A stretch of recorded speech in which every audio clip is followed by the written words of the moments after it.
before that we have to have balance, and Tony Dorsett has to be able to run and all those type things. And last night he says if we're going to be an offensive team, we have to get the ball to our wide receivers. We have to have a better passing game. He said if we can get the ball to our wide receivers, last week they only completed one pass to a wide receiver, but he said if we can do it this week, then we can spread that defense out. Then he said Tony Dorsett will get his 100 yards. Jim Hannafin and his Cardinals have already beaten the Cowboys once. It's hard to do that twice in 1 year, although the Giants have done it to the Cowboys already. What do you think Hannafin's approach is going to be? Well, of course, I think he wants to start off and be able to run the ball. Now, we know about Lomax to Roy Green, and eventually that's what he wants to be able to do. But he said to control the ball, he needs O.J. Anderson and he needs Stump Mitchell. Now, it was interesting. Otis Anderson played last week against the Rams with a sore shoulder. He said he would never do that again in his career. He would never play hurt like that again. He only practiced one day all week. He's going to start today, but it'll be interesting to see how long he'll be able to stick with it. Neil O'Donoghue will kick off for the Cardinals. We'll see if that Cowboy offense can function as they have Chuck McSwain and Gary Allen back deep. Packed house in St. Louis. They're really up and excited about the Cardinals. O'Donoghue, short kick. McSwain at about the 15-yard line. Twirls out to about the 27, and Bob Harris takes him down there. Let's check the lineups for the Cowboys. The offensive backs and the receivers. The quarterback is Hogaboom. Dorsett and Springs, the runners. Mike Renfro and Tony Hill start at wide receivers. Up front, it's Cosby, Richards, Titensor, Rafferty at center, Kurt Peterson, and Phil Pozderac. And that offensive line has really been having a tough time. They just haven't played enough together, I guess, John. Well, that's one of the things, but I think the other thing is that they haven't been able, again, to get their passing game going. We have some clock stuff going on here, but I think the thing is when you can't get your passing game going, then teams can gang up on your run, and you get those 8-man fronts playing against you, and it's hard for 5 guys to block 8. Problem is that the clock didn't start on the kickoff by O'Donoghue and the return by McSwain. Now they've got it down. They ran it down. Gary Hogaboom, the starter at quarterback for the Dallas Cowboys, will set the St. Louis defense for you in just a second. Hogaboom to throw on first down. Going for Renfro. Almost intercepted. Almost picked off by Lionel Washington as the Cowboys come out firing. Almost with disaster. The Cardinal defense, they play 4 up front. Holloway, Ramsey, Darter. Surprise starter, David Galloway playing very well, and Curtis Greer, their pass rusher, number 75. The 3 linebackers, Howard, Hollerman in the middle, and the enforcer, E.J. Jr. Washington, Griffin, Leonard Smith, and Benny Perrin. Bubba Baker is in the game now at left end. 2 tight ends for the Cowboys as Cosby comes for the trap block, and Dorsett gets the carry and is cut down by E.J. Jr. Penalty marker down as we have a little fracas. Maybe it's a big fracas. One of the guys in the fracas is pretty big, or some of the guys in the fracas. Phil Pozderac is 6'6", 270 pounds, was in the middle of it. Penalty marker down. Hogaboom indicates it's going to be against St. Louis. Now they say it's against both of us. Now they say it is against St. Louis.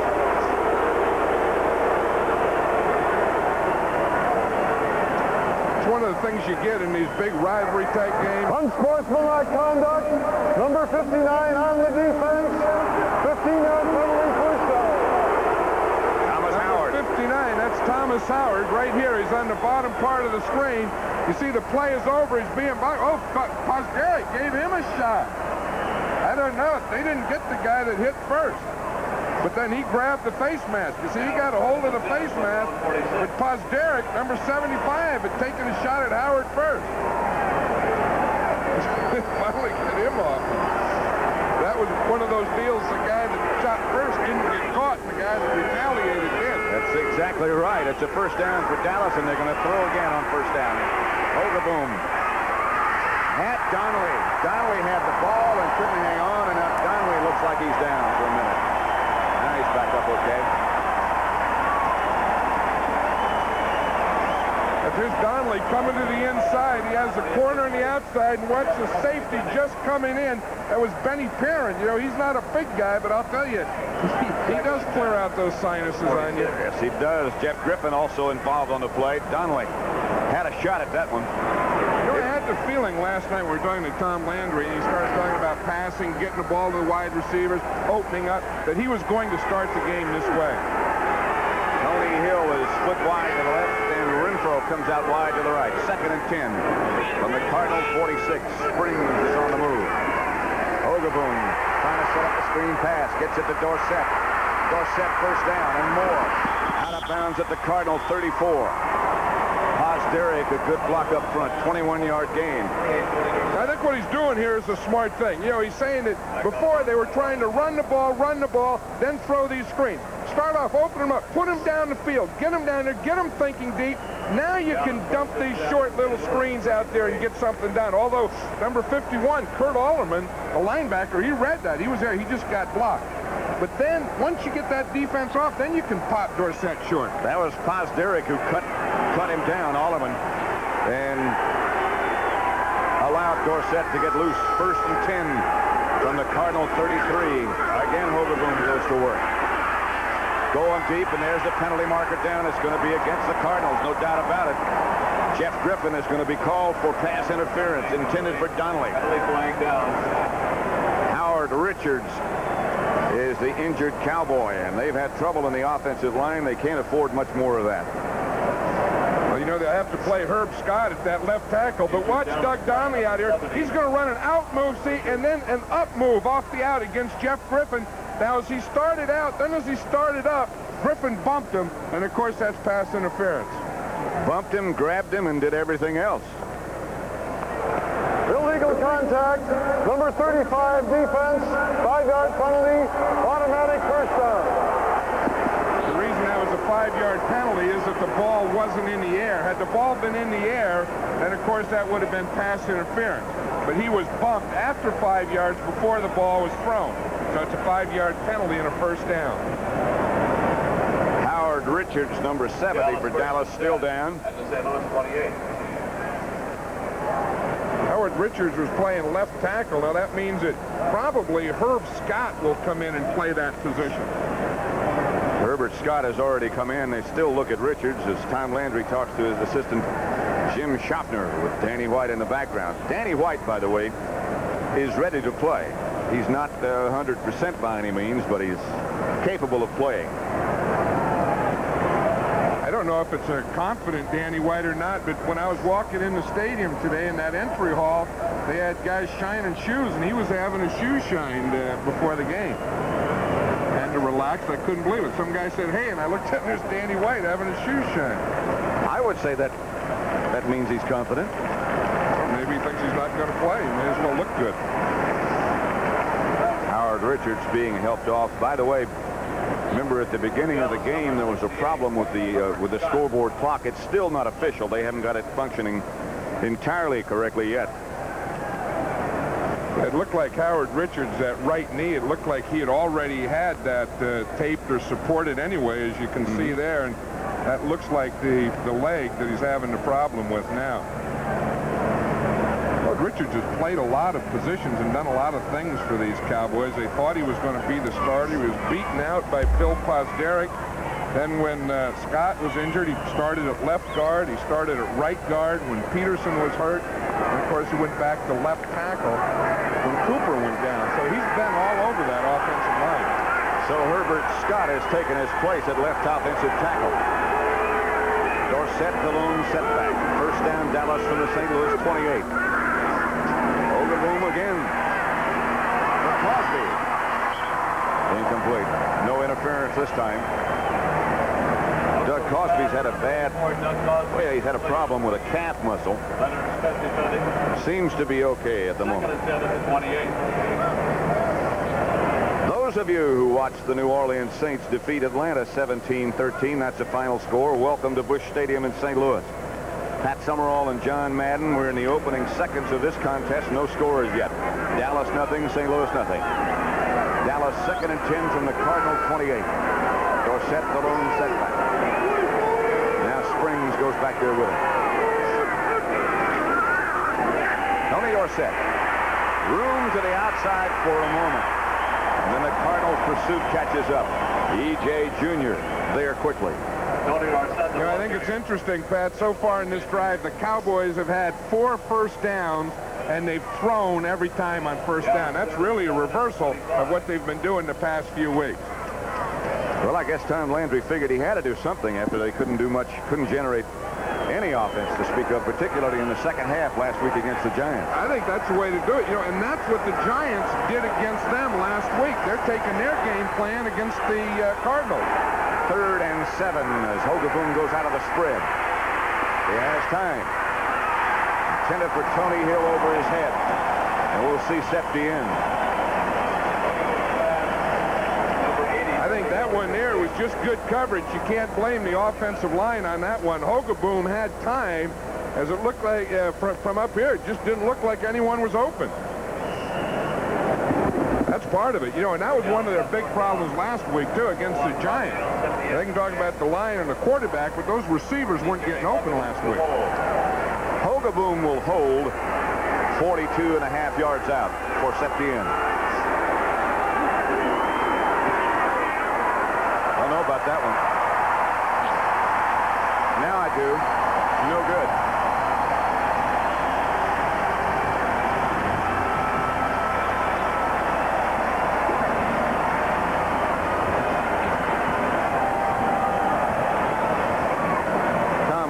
Conversation with Ron Springs, have to believe that Landry figures that maybe Springs didn't run the right pattern. Look at Tom Landry. Tom will give you a little emotion, not much, not for very long. See, just that little left leg lift for a second. That's it. That wasn't what you call hilarity, was it? But that's just a little leg lift. Little leg. Hill was telling him how he wants to catch the ball. The Cardinal offensive backs and receivers, Lomax, the quarterback, having a great year. Anderson and Farrell, the runners, Roy Green and Pat Tilley, 2 outstanding wide receivers. Up front, it's Marsh, Sharp, Steve, Clark, Bostic, and Tootie Robbins. Otis Anderson. O.J. is the lone setback, and he gets the call. He's had some great days against the Cowboys. Randy White out to make the stop after Anderson got about 4. Help from Eugene Lockhart. Up front, Ed Jones, John Dutton, Randy White, and Jim Jeffcoat. The linebackers, Hegman, Lockhart in the middle in place of Brunig, Anthony Dickerson on the other outside. Walls, Fellows, Punchscale, and Downs. It'll be 2nd and 5 as Anderson got 5. Cardinals at their own 30. Backs this time. Farrell and Anderson. Anderson is hit down after about a yard. Dickerson and Downs there to make the stop. We were talking last night to Jerry Tubbs. We see Eugene Lockhart in on that tackle, and he told us, he said one thing. He said, you're going to see some hitting tomorrow. He said Lockhart is in that guy. He said he may make the wrong adjustments. He may go the wrong way. He said, I'll guarantee you, when he gets there, he's going to hit him. That's Bob Brunig he's talking to. Brunig is not even dressed. Of course, he's been in a middle linebacker spot for a long time. He's over on the sideline and will be trying to help Lockhart as he can. 3rd down, 3. Lomax out of the spread. Green, Cardinal first down. 9-yard pickup. Thurman on the stop. Roy Green is out here in the slot. Now, he knows what he needs for a first down. You see him, he just runs the out. He runs up the field on Thurman. Then he runs that out. Just get the first down, control pattern, and then Walls comes down and puts the thing on him. Let's watch in here in the pits. There's Terry Steve going against Randy White. I'll tell you, they do a pretty good job on Randy White. They get him down and just watch him say, you better stay down. They did a good job on Randy White in the first meeting between these two teams. Terry Steve did. Terry Steve is one of those strong guys that match up pretty well against White. He'll hang with you. Lomax gets it to Pat Tilley in Dallas territory. Another Cardinal first down. Michael Downs on the stop, but an 18-yard gain. Pat Brad Tilley has really been the control type guy. He's usually the guy that catches this type of thing, the underneath stuff in the zone. You see, the outside guy, they'll run Green on an outside pattern, usually deep, and then they run Tilley inside and on that short type of thing. So they have Tilley, the control receiver, and Roy Green, the deep threat. Pretty good combination. Excellent. 1st and 10, Cardinals from the Cowboy 41. Lomax back again. Lomax under pressure, and down he goes in the arms of Ed Jones and John Dutton and Jim Jeffcoat. You know, there was talk whether Too Tall Jones was going to play. He said yesterday that he didn't know until the pregame warm-up. We saw him stretched out in the pregame warm-up. He decided he was okay. He has never missed a game. 139 in a row. That's a pretty doggone good record. Here he is in the left of the picture. You see him. He's going against Tootie Robbins there. Now, that wasn't bad protection. Lomax had good coverage downfield. You see him, he had to bring the ball down. Then when he brought the ball down, started moving out to the right, there was Too Tall. The fact that Ed Jones is so tall made Lomax bring the ball down. He was right on his viewing plane. 2nd down. Lomax has time, has a receiver. Roy Green, but he only got back to the line of scrimmage, and he took a lick. Again, that lick, I think, was Eugene Lockhart there. You know, his nickname is the hitting machine, Eugene the hitting machine. He was saying a couple weeks ago, he said, you know, that he hit some guy so hard that his head was ringing. He said that's how he tells if he has a good head. He said he knows if his head rings, he knows the other guy's head is ringing. There he is doing that head in there on Roy Green. Roy Green staying Lomax. Hey, let's get those passes a little deeper and keep away from. That's one of those medicine balls that Tony Hill talks about. Out of the spread is Lomax this time. A high snap. Lomax down with it. Throws outside. Complete. Greg LaFleur, the backup tight end. Oh, Willard Harrell. I'm sorry. Number 39 instead of 89. 9-yard gain, not enough for a 1st down. Let's see what they decide. This is going to be an interesting decision here for Jim Hannafin, whether to go for the field goal or go for it. They had 3rd and 10 to go. They throw out here to Willard Harrell, number 39. Watch that yard marker right there. See it down in the ground? He's just a little over a yard short, and they're going to go for the field goal. Oh, Donahue is in the game, although in previous weeks, Jim Hannafin has at least ordered fake field goals. Sometimes they didn't get done.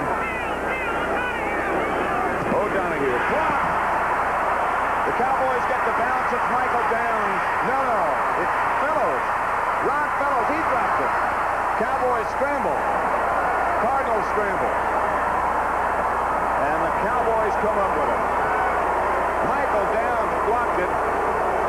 Fellows came up with it. Cardinal field goal turns into Cardinal disaster.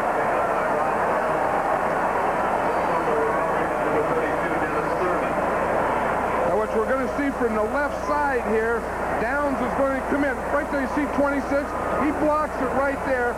Fellows is outside. He's going to pick it up here in the outside right there. Bounces right into his hand. Then everyone's going to chase Fellows down the field. Scrambles, fumbles, everything. Whatever it is, the Cowboys come up with the ball on the 4-yard line. Now the block is going to come from the other side. You'll see Downs from the left side right there coming into the screen. Michael Downs gets the block. Michael Downs having a great year. 1st and goal from the 4 for the Cowboys. Salomon in motion. The handoff is to Springs, and Springs is to the 1. Number 20, Ron Springs, the ball carrier. E.J. Jr. and Lionel Washington on the stop. Now a 2nd and goal. You know, it's interesting that, you know, you talk about winning football and championships and being in first places. You know, you always think of offense and defense, but doggone, you really need some big plays from your special teams. And if you look at the winning teams, they usually or always have big plays from special teams. From the 1, 2nd down. Springs, touchdown.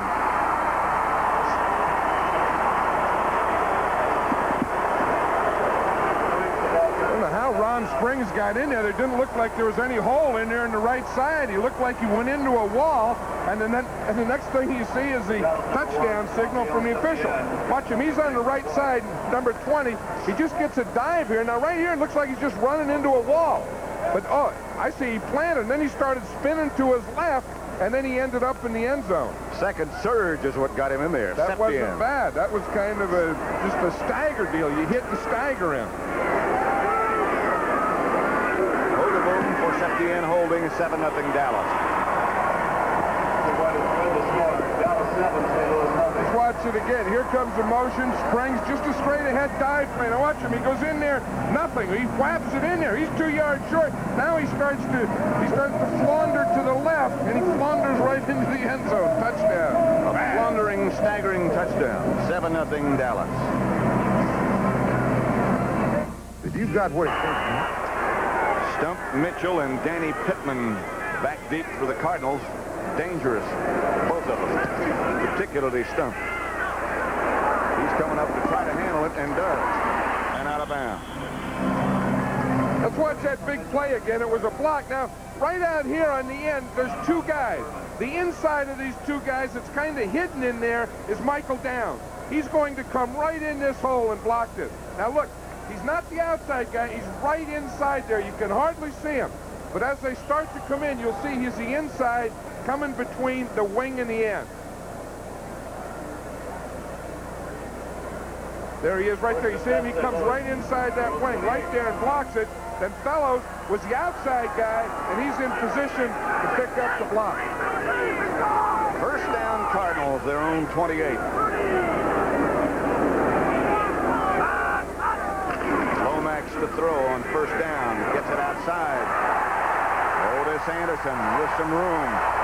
Everson Walls cuts him down, but the Cardinals move into Cowboy territory, and those of you who watched the Redskins improve their record to 7-4, beating Detroit 28-14, welcome to Busch Stadium in St. Louis, where the score is Dallas 7, St. Louis nothing. Pat Summerall and John Madden here.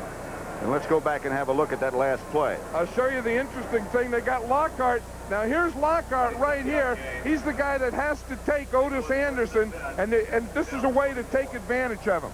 Now, watch him. You have a new rookie middle linebacker. They picked him right there. You see it? Then they get the ball out to Anderson, and it's a run up that sideline. That was Lockhart man-to-man on Anderson, and they picked him to get out there. 27-yard gain. Lomax is 5 for 5, 6 for 6. 5 for 6. Sorry, Anderson could not find the handle. Right now for an NFL update, let's go back to New York, and here's Brent Musburger. Pat, the weather is beautiful in Anaheim, and the Bears are on the board, and it's their new quarterback, Steve Fuller, from the 1-yard line against the Rams. So now it is 7-0 Chicago. Let's go back to Pat and John. It's 7-0 Dallas here in St. Louis as the Cowboys block a Cardinal field goal attempt and turn it into a touchdown.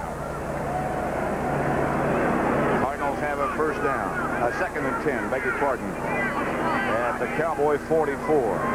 6:46 left to play in the first quarter. Lomax, Anderson trying to get around the corner. And to a degree he does. Ron Fellows knocks him out of bounds. Anderson, the ball carrier. Anderson got 6 nevertheless. Knocked out of bounds by Jeff Gold. I'll tell you, that Anderson, you know, you think of O.J. Anderson, you think of a halfback and that type of guy, but he's a big guy. I mean, he weighs 225 pounds, and he really has the size of a fullback and the moves of a halfback. And as Jim Hannafin was talking to us yesterday, talking about what great vision he has. He sees everything. That's what he says. He says, now, Stump Mitchell, he said he just has to get to the outside. He said, but Anderson can go in or out, and while he's going in or out, he sees everything. 3rd down and 4. Lomax out of the spread. Trying to go, can't go. Don Smerrick, who plays on the pass rush scheme for the Cowboys, came up as Lomax tried to scramble for the first down and didn't make it. And so Birdsong will come on, the Cardinal punter. Tom Landry last night called Don Smerrick. He said he's a wild bull. He may start in there for Too Tall Jones, which he did. He said, you never know what you're going to get out of him. He said, but he's going after someone. 31, Gary Allen. Gary Allen is back deep for Dallas, and Otis Birdsong will punt for the Cardinals.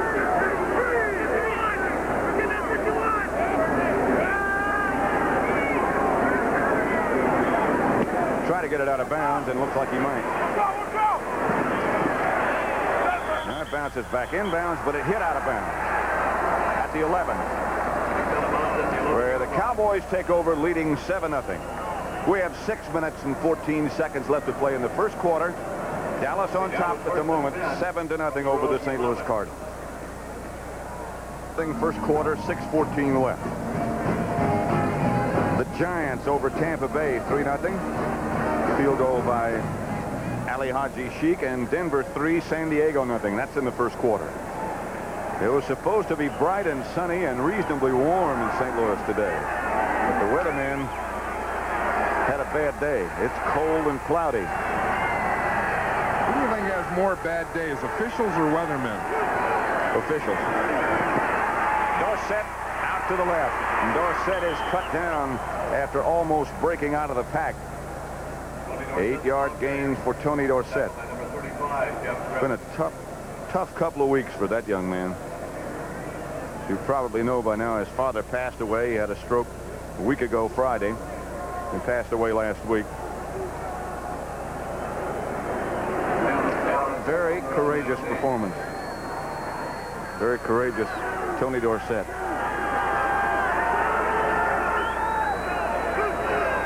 Herbert Scott, the left tackle, to leave the ball on the ground. Hogaboom and Dorsett scramble for it, and I think the Cowboys got it back.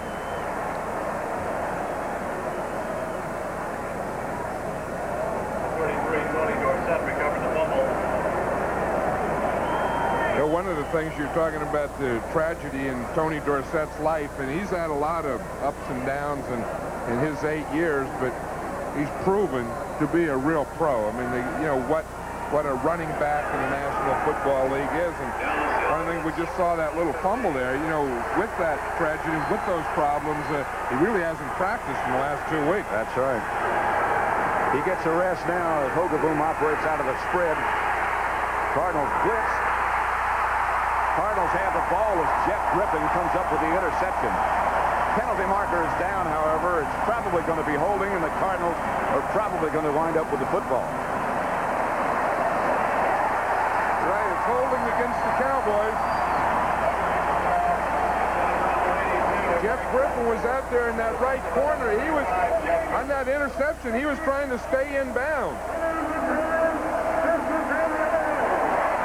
Watch it. It's going out here to the right. To the left here. Now the receiver goes down, I think. The receiver falls down. Griffin stays up, gets both feet in bounds. Had he been able to stay in bounds, that would have been a touchdown. Yeah, they were throwing for Mike Renfro out there, and as he made his cut, he went down, and the ball went to Jeff Griffin. So the Cardinals get it in good shape. They'll have a 1st and 10 at the Cowboy 29, trailing 7-0. Mike Renfro, he's here. Here's Jeff Griffin, who gets the interception. Renfro is going to come up to the 30 and run it out. As he starts his out pattern right here, he slips. Griffin is right here and picks the ball up. Watch him. Renfro's the outside receiver. Right about the 30 here, he starts to make his cut. Right here, he starts to go out. He falls down. Griffin stays up, but he can't stay in. That's the Dallas 29. First down, Cardinals, the Cowboy 29-yard line. Dallas leading 7-0. 1st and 10, St. Louis. The handoff is to Earl Farrell, and Earl is knocked backwards by Anthony Dickerson and Everson Walls and a host of other Cowboys. Tackled by Lockhart. The offensive comparison after 10 weeks,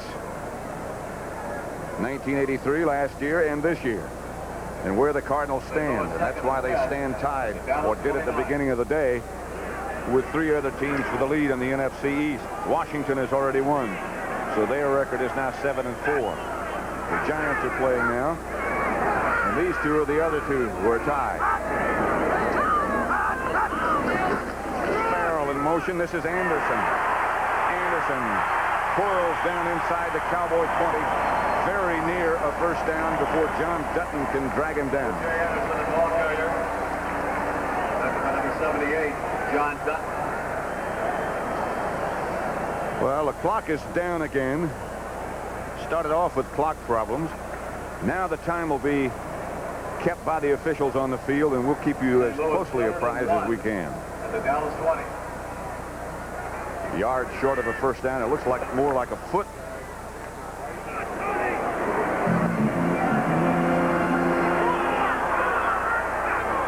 Third and short. Anderson looked like his shoulder might have hurt him a little bit, but he stayed in the game. Lomax gets to Randy Love, and Randy Love will have a Cardinal first down. I think you're saying that Otis Anderson's shoulder looked like he was starting to bottom. It was probably after he heard the play that was called. It was a short yardage play to Randy Love with the lead blocker being Otis Anderson. That's hard with a bad shoulder, isn't it? Well, you know, with the bad shoulder, they said it wasn't that he got hit by the opponent there.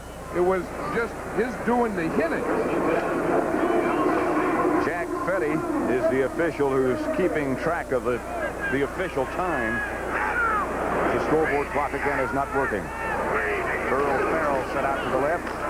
Here's Anderson. Slammed down hard by Michael Downs and Eugene Lockhart. Michael Downs.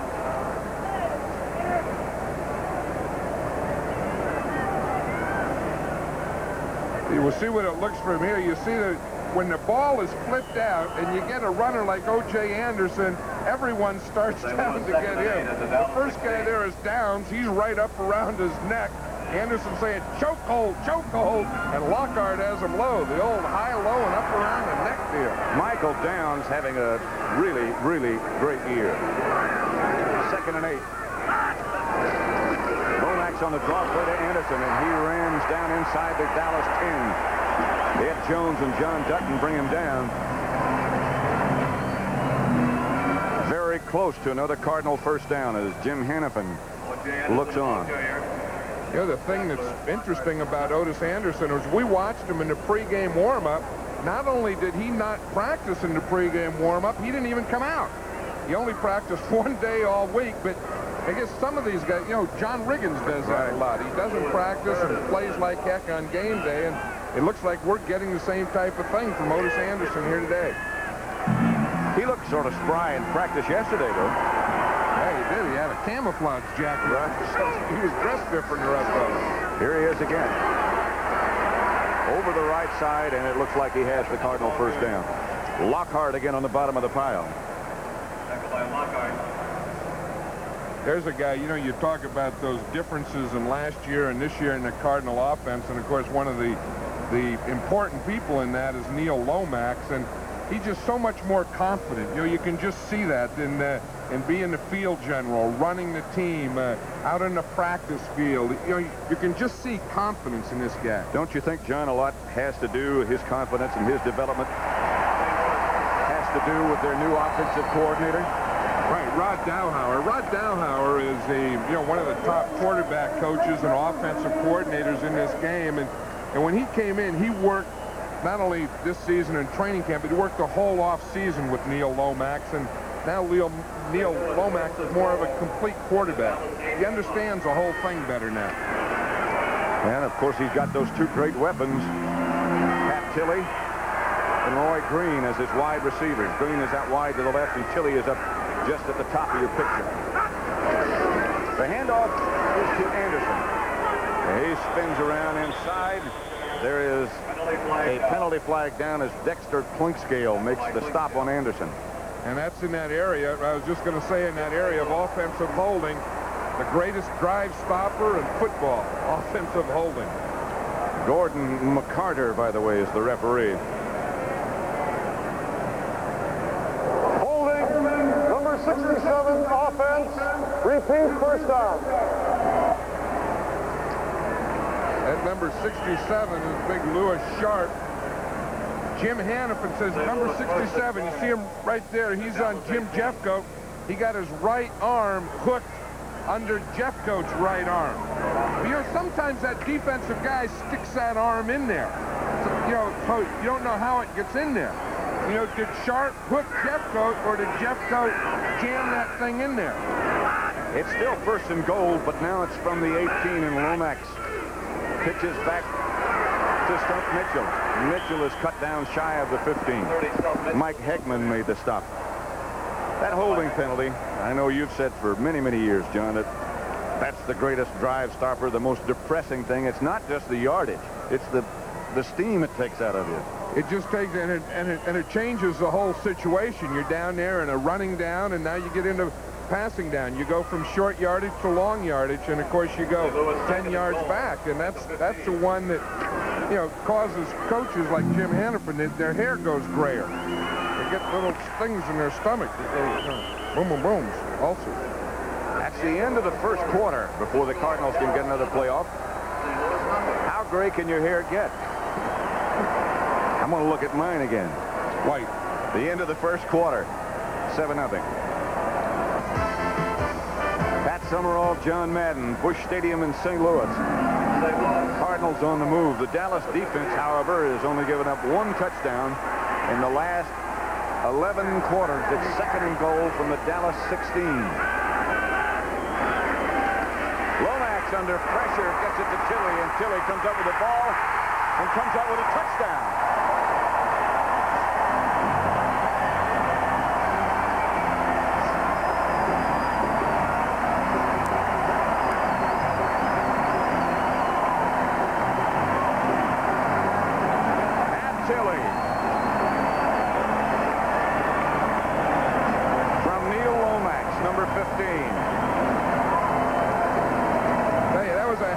Throw by Lomax, getting that ball out there, and a heck of a catch by Tilley, and a nice move to make Victor Scott miss the tackle. O'Donohue will try the extra point. Gets it through. Didn't look very good, but it was good. And it's 7-7. It didn't look like Lomax was going to get that ball out of here. Watch the rush that he's getting right here. Now, just as he throws that ball, he gets hit from that backside blitz. Watch him. He's going to get hit from the backside just as he throws the ball. He gets it out to Tilley. Now, Tilley going down. Makes sense. Victor Scott misses right there. Terrible tackle. Should have had him there. Tilley makes the move into the end zone. Tilley up quickly. He's only 178 pounds, but he can play. 7-7 game. The score has just been tied 7-7. Let's watch that touchdown again. Now we see the Cowboys, because they're blitzing in here, these 2 backs pick them up. Now that frees both outside guys coming. They get there to Lomax about the same time, but he gets the ball out here to Tilley, and then we get the touchdown there. But see, now watch, the backs will step inside. See, to pick up the blitz. So they can't pick up the outside blitz. He's hit, but watch Tilley out here. And here we see Victor Scott miss the tackle. Tilley gets the touchdown. That's a tough blitz when you have 8 coming. So you always want to pick up the inside guys, because the outside guys have farther to come. O'Donohue's kickoff sails in the direction of Gary Allen. He takes it at the Dallas 9. Cardinals down in good shape and quickly. However, there is a flag back where O'Donohue kicked off, and it's probably going to mean that the Cardinals are offside, and they're going to have to do it again. Tackled by number 36, Mary Harrington. Offside, kicking team. And I'm sure that the Cowboys will make them kick that thing again, because they're only on the 16-yard line. Offside, number 46 on the kicking team. Repeat the kick after a 5-yard penalty.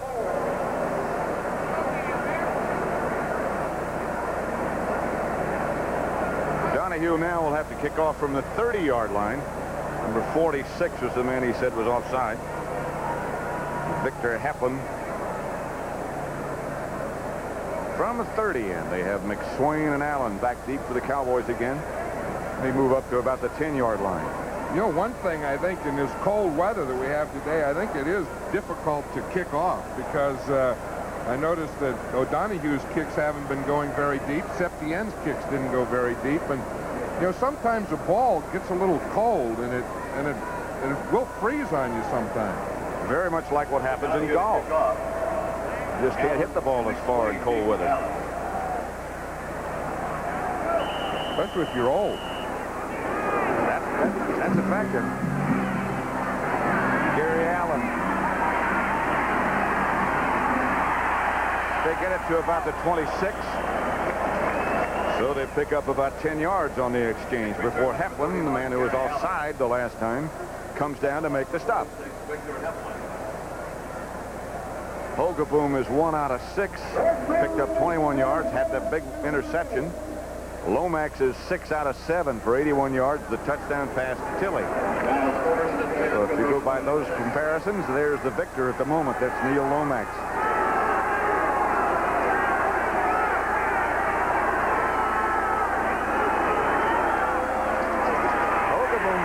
Dorsett gets the ball out to Ron Springs, and Springs is hit down outside the Dallas 30, about the 31, a pickup of maybe 6. E.J. Jr. and Jeff Griffin made the stop. Just barely got that one out of there. 2nd and 4 at the 32. You know, I think the big thing, as we said earlier, is last week the Cowboys only completed 1 pass to an outside receiver, and that was a touchdown pass to Tony Hill. And doggone, when you don't get the ball to the outside guys, then that defense just shrinks and shrinks and shrinks on you. Really does have an effect. I remember a couple of weeks ago, well, we'll get back to that in a minute. Here's Dorsett.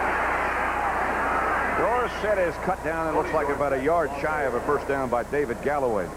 Remember a couple of weeks ago when we had the Giants and the Redskins, and the Giants looked so good in beating the Redskins. Dorsett does have a first down. They had 18 completions, and 17 of them were to outside receivers, wide receivers. That was a thing, because you know, and I think that's what's really turned the season around for the Giants, is when you get the ball outside and deep, then that makes the defense defend the whole field. If you don't get them outside, then they start coming in, and tighter on you, and it's tough to get anything done. You have to play the line for that. You have to stretch them a little bit. First down, Cowboys at their own 37. Hogeboom staggers out of there and tries to get out of there, and David Galloway makes sure he doesn't get out of there. Those emblems on the Cardinal jerseys, the 25 you can see, it's been 25 years, although it doesn't seem possible, since they moved here from Chicago. Of course, it's the 25th year of the Dallas Cowboys. This is a lot of 25th year, because every original American Football League team, it's their 25th year. As you say, the Cardinals, the Cowboys, and this big 25th year. A quick count. Springs. Nothing. Galloway again. This, by the way, is the first time since 1973 that the Cowboys have worn white here. Always before, the Cardinals would wear their white because there's that superstition or that myth or whatever it is about the Cowboys not being able to play well in those blue jerseys. The Cardinals, because they have that emblem on those red ones, wore red, and the Cowboys are in white. Hogeboom out of the spread. Outside the spring. He will not get nearly enough for a first down. Wayne Smith came up to wrestle him to the turf. I'll tell you, and that's what happens when you keep throwing the ball to the running backs. You get in that third down situation, and you don't get the ball up enough for the first down. To me, there's no reason to even throw it in that situation. And you have to get your receivers up beyond that first down marker. That makes logical sense. You know, why throw it if you're not going to get a first down? And I think Hogeboom has a problem seeing outside. I think that he looks straight. I don't think he can see the outside guy. This is John Warren to punt. Stump Mitchell back deep for the Cardinals. That one won't get to him. Flags are down. Flags are down everywhere. 38-yard punt by Warren. Let's see what the problem is. Against the Cowboys, ineligible man downfield. They were still scrambling for the ball. There's another penalty. And that's either going to be against Eugene Lockhart or for Eugene Lockhart. I think that's Stump Mitchell down on the field, who's still lying down. Right, Stump was down, but they were around there trying to get the ball, trying to recover the ball. And then someone pushed Lockhart, or Lockhart pushed someone, and another flag went up. I think that one's going to be against the Cowboys. That would be my guess at the moment. Yeah. You can see by the reaction of the Cardinal player. Terry Steve out talking it over. Keep in mind, however, that there are flags down on the field, and Stump Mitchell is down also on the field.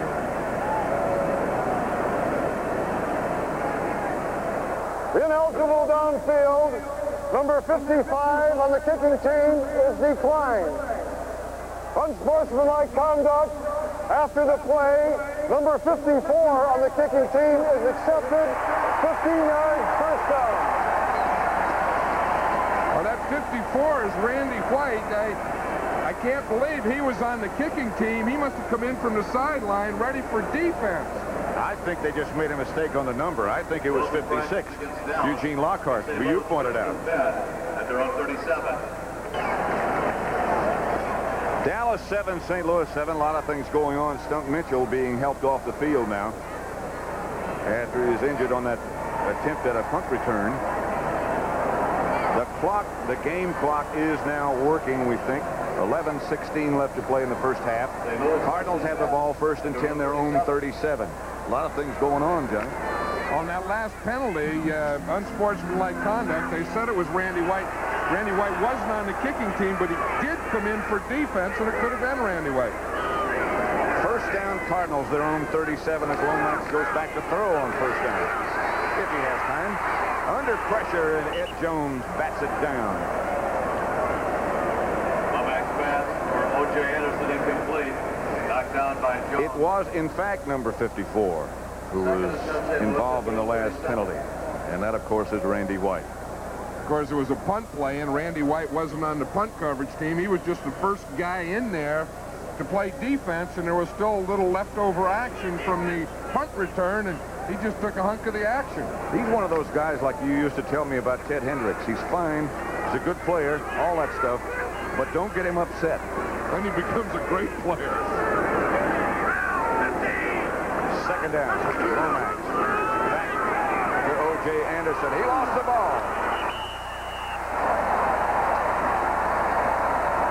And the guys in white have it. The Cowboys recover. Mike Hegman made the recovery. Not sure quite yet who caused it, but Hegman made the recovery. It looked like someone just reached in on O.J. Anderson and just popped that ball out of there, not even in a tackle. Just watch it right here. See, right there, the arm comes in. Right there, it looked like, I don't know who it was. I think it might have been Dexter Clinching who got the arm in there as Anderson was going by. Because it really wasn't part of the tackle. It was just the arm sweeping in. First and 10 from the 41 as Hogaboom goes quickly outside to Springs. And Springs dances down to about the 34. 20 Ron Springs. Back on a bounce by Jeff Griffin. Bill Whitaker is number 42 being helped off, one of the stars of the Cardinals special teams.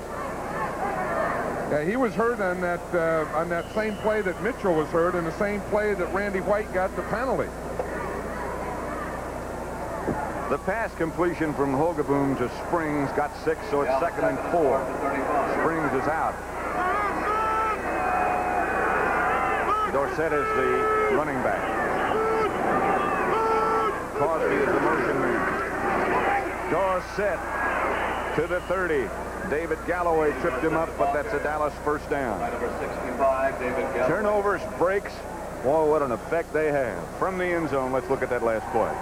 You know, there's one thing, this David Galloway is sure making a lot of plays here today. This one here, it's downfield. Dorsett makes a pretty good cut here. There's Galloway right there, but on that last series, he was in like on the last 4 out of 5 plays. He's all over the field today. Jim Hannafin said he's an outstanding player. Certainly was in college, and he still is. That's Donnelly in motion this time as Hogaboom goes back to throw. To Cosby. Another Dallas first down. Cardinal 15. Leonard Smith made the stop. 15-yard gain. I think that's another thing that the Cowboys have to do. They have to get the ball to Doug Cosby in the middle and to their wide receivers. Here they're doing it to Cosby. We see a little play fake. Here comes Cosby across the field. He's the second guy deep right there on Leonard Smith, and he gets the first down. They put a guy short and a guy deep. Here's a block in on Holloway. Here's Holloway in there against Titansorn in the action. Dorsett says, hey, that guy's been making some plays. Let me see if I can block him a little. This is Dorsett cut down for a loss on the outside by Leonard Smith. By the way, the information we have on Stump Mitchell is that he has a back bruise and should be able to return. Here comes Ron Springs back in. And the information we have on Otis Anderson's fumble, it was Dexter Clinching who hit his arm and knocked the ball out. It'll be 2nd and 12. Cowboys 7, Cardinals 7. Cold, damp, and gray day in St. Louis.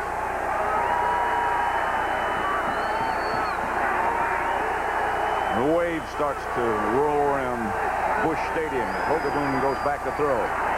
Down the middle, incomplete. Penalty down, marker down. Intended for Donaway. Lionel Washington, the defender, and that's where the flag was thrown.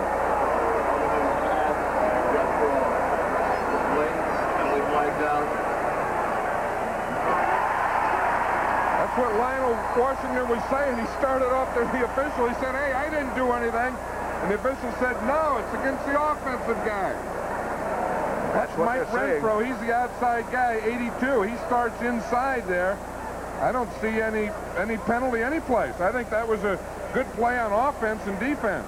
I think that's one of those flags that shouldn't have been thrown. That's when, I don't know what they blame Maybe they're going to tell us now that it doesn't count or something.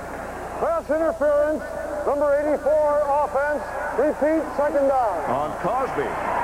Not what we just saw. It wasn't Renfro. It wasn't Washington. It had to be someone else because there was nothing on that play except a good defensive play by Lionel Washington. Pass interference against Doug Cosby. Sometimes that tight end, you know, as Doug Cosby is, you're in there and you got linebackers and safeties and you start pushing guys off and they'll catch you on that too. They just caught Doug Cosby. That'll make it 2nd down back from the 28. 2nd and 22 back from the Cardinal 28. The handoff is to Dorsett, and he springs into the Cardinal secondary and springs inside the Cardinal 10. Benny Perrin finally tripped him up, but boy, can he accelerate. This is a good call here. The Cowboys get in the shotgun. Everyone thinks it's a pass. Now, the defensive line, they're in a stunt. They're rushing the passer. Dorsett broke that stunt. They had the 2 tackles crossing. As they crossed, they got him blocked out and blocked. Now, watch this here. Now, watch the tackles cross. See him cross there? Dorsett hit right where they had just crossed, hit that gap, and made a big play out of that. Whew. That'll make it 3rd and 3 from the 9 as James Jones has replaced one of the Dallas runners, and here is James Jones with a Dallas touchdown, number 23.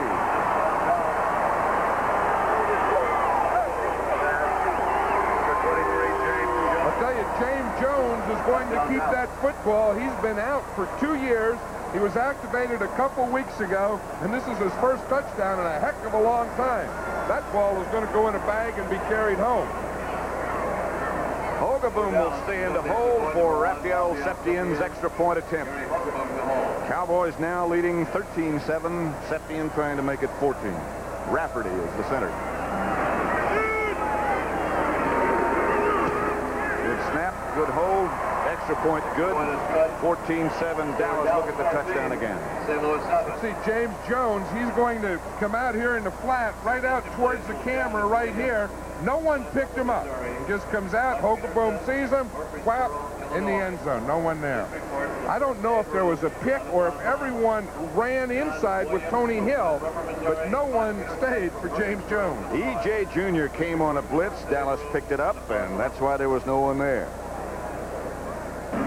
Watch this touchdown. James Jones is here. He's going to catch a touchdown pass.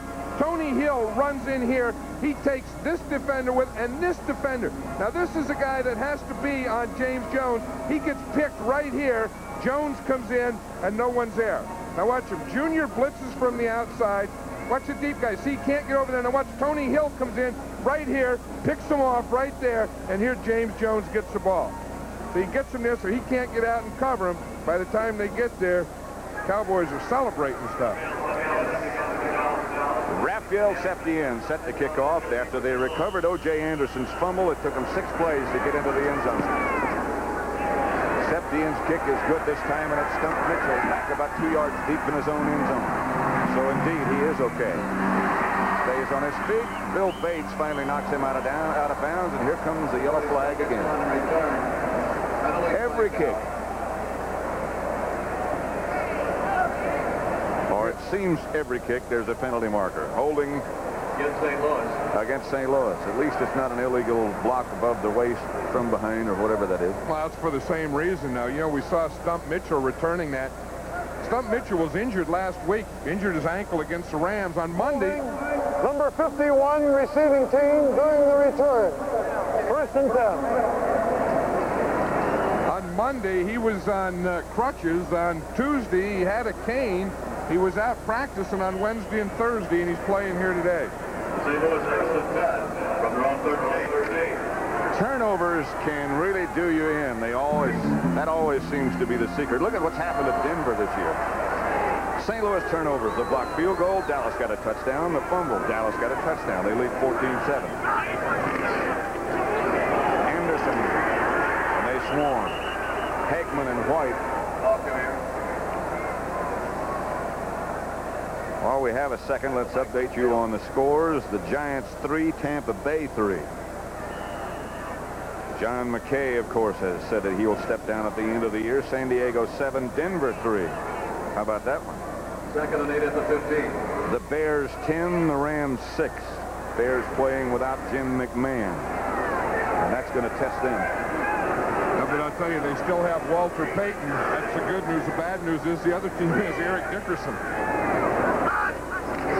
Couldn't find a game with 2 better backs, could you? Here's Lomax out of the pocket. Intended for Greg LaFleur, and just threw it over his head. I'll tell you one thing. In this first half of this game, the Cowboys have recaptured something. They're playing with emotion.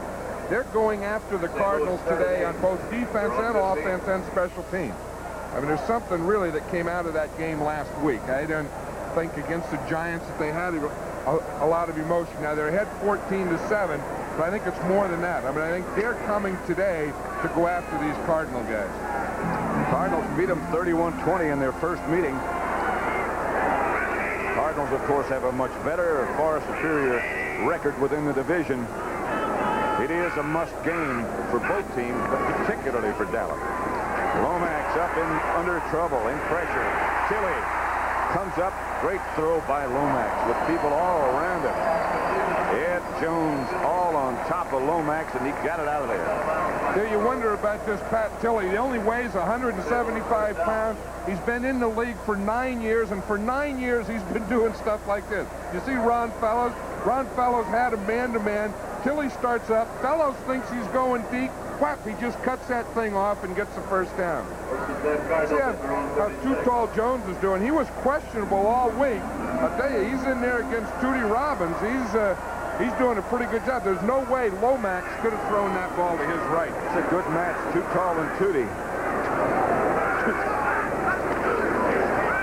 Lomax this time is going to have some time. Can't find anybody open. Gets it out to Anderson. On the screen, he had some blockers, but the Cowboys, led by John Dutton, read that one well. 0.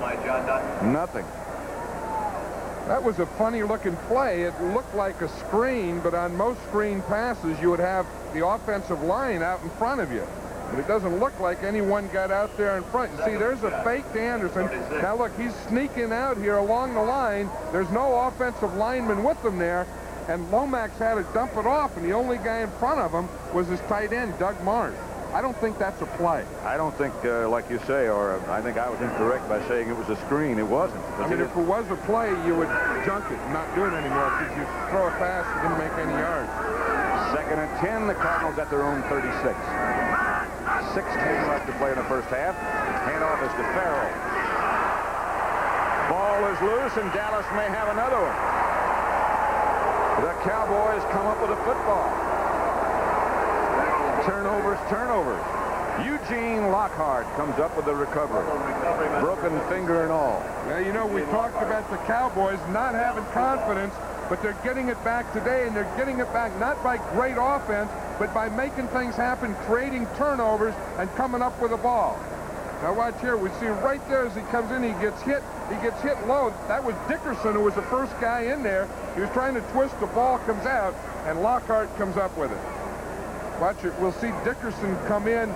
Dickerson's coming in right here, and as he hits him, the ball is loose right now. He may have run into his own guy, and the hitting machine ends up with it. He just dropped it. Dickerson made the hit. Lockhart came up with the fumble recovery. It's 14-7. Nothing works like a Chevy. A reminder that CBS Sports coverage of college basketball begins Saturday, November the 24th, with a game between two traditional powers, Louisville Cardinals against the Indiana Hoosiers and Bobby Knight. But this will mark the first time teams coached by Denny Crum at Louisville and Indiana's Bobby Knight have faced each other. This season you will see the nation's top teams in weekly regular season broadcasts here at the home of the NCAA Championship. CBS Sports. Pat Summerall and John Madden at Busch Stadium in St. Louis. The Cardinals have just coughed up another fumble. The intended pass receiver is Tony Hill, and the Cardinals intercepted. Lionel Washington comes down with the football at his own 5-yard line, and the Cardinals avoid another disaster as the Cowboys turn it over quickly. 5:55 left to play in the first half. Let's go back and see. Tony Hill, the intended receiver. Lionel Washington back there with the interception. So the Cardinals will take over at their own 5-yard line with 5:55 left to play in the first half. 14, St. Louis 7. Busch Stadium in St. Louis, 5:55 left to play first half. Cardinals have turned it over 3 times, and the Cowboys have been able to capitalize on 2 of those. Farrell and Anderson. Anderson standing back in the end zone. Handoff Anderson. Outside the 10. Eugene Lockhart is the first man to make contact. Michael down. Hey, Anderson sure took that ball up in there, didn't he? Whew. San Diego 7. Denver 6 now. Rich Carlos has just kicked a field goal, but the Chargers still lead by 1. You know, that last play that the Cardinals ran there, that pitch when the back is coming into the line, I've always thought was the most dangerous play in football. And when you run it coming out of your own end zone, and you get a double dipper on that deal. Farrell into a pack of Dallas Cowboys. Eugene Lockhart again, and Randy White on the stop. Yeah, I think on that play you could see Eugene Lockhart's strength right there. He just caught Farrell right there. Just stopped and watch him.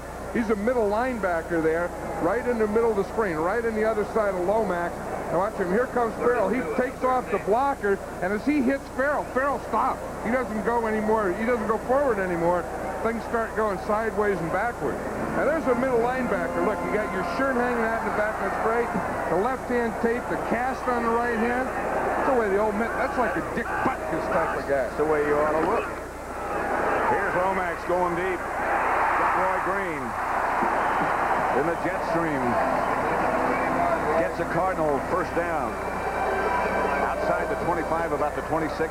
A gain of 13. The Cardinals really haven't had a lot of good field position, and they have to work the ball out with these types of things. I think you see the move that Green made there on Walls.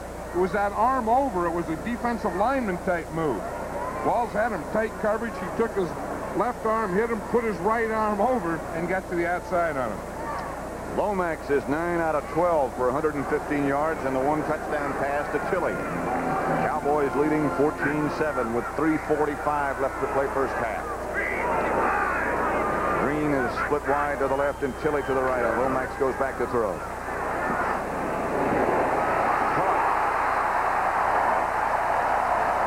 Tight end Doug Marsh on a strike from Lomax. A gain of 27 yards. The Cardinals move into Cowboy territory.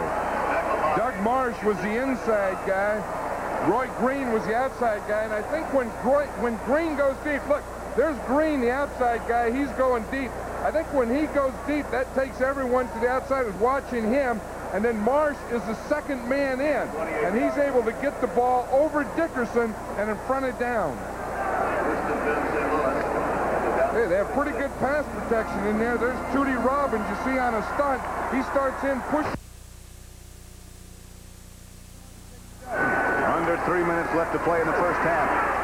Looking for somewhere to go. Looking to the outside, has all kind of time, as much as he wants. Chile tried to come back and couldn't come back quite far enough. Covered by Fellows. There must have been some excellent coverage in that Dallas secondary. I think there was. What happened is Lomax faked once and everyone stopped. They thought he threw it. But watch Tilly. Here's a smart veteran receiver. See, he sees that his quarterback's in trouble. So he works outside first and deep. He said, look, I'm all alone now. I'll work back. I'll come back. And he just couldn't get to it. But I'll tell you, he gave a lot of effort there. He tried to go outside, tried to go up, and eventually worked back, all helping his quarterback get out of trouble. You can see the water as the receivers try to make their cuts. You can see the water flying everywhere. It rained hard here in St. Louis both Friday and Saturday. Chalkway. Anderson. Oh, is he hammered? Really hammered by Jim Jeffcoat, Mike Hegman, and Eugene Lockhart again.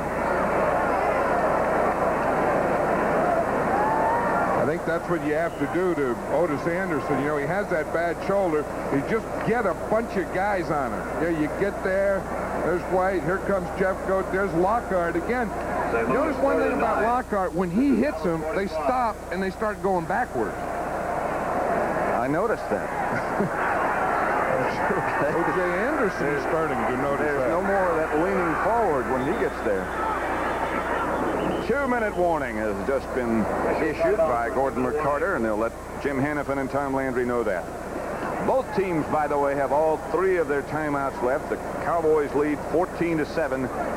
2 minutes left to play in the first half. Pat Summerall, John Madden. Busch Stadium in St. Louis, where the Cowboys lead the Cardinals 14-7.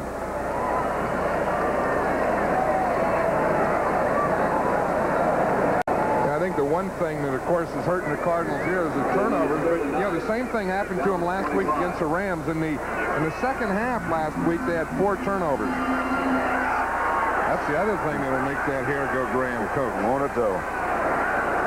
3rd and 9 from the Cowboy 45 for the Cardinals. Now, blitz was on for Dallas. Dennis Thurman and Michael Downs came very close. The pass was intended for Pat Tilley. But the Cardinals will have to punt. Watch this blitz. You see, this is an all-out blitz. They're bringing Bates from the inside. We have Thurman coming from the outside right here. Thurman is the unblocked guy. This is the second time that happened. The only way they can pick it up is pick up everyone on the inside, let the outside guys come free, and try and get the ball away before they get there. So they had the right scheme. He just couldn't get the ball there. Birdsong to punt for the Cardinals. Gary Allen back deep for the Cowboys. Good kick. Good kick. Allen up with a fair catch signal, and the ball bounces, and it's going to be downed at the Cowboy 1-yard line by Victor Heflin. A 45-yard punt. No return. Excellent.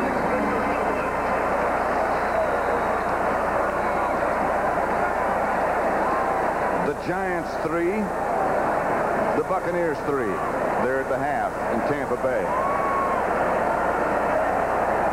The Chicago Bears playing without Jim McMahon and with a lot of other hurt people.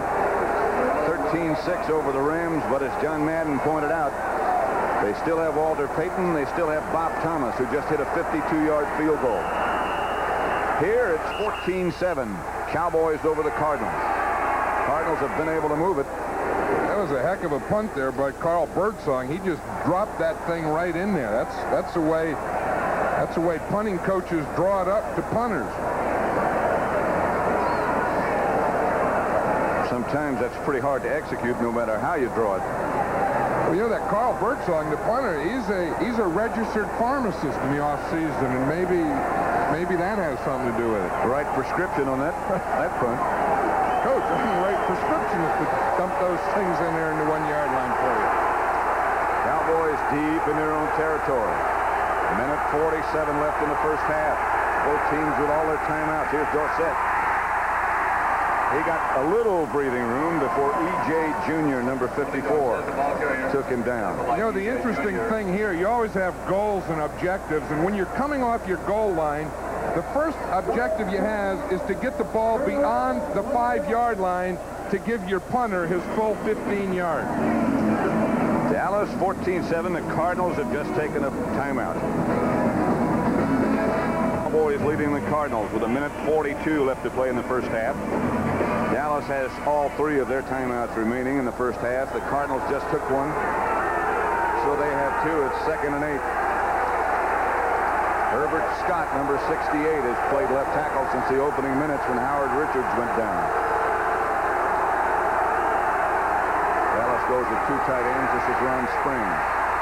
Springs gets out to about the 8, so he got his breathing room for his punter.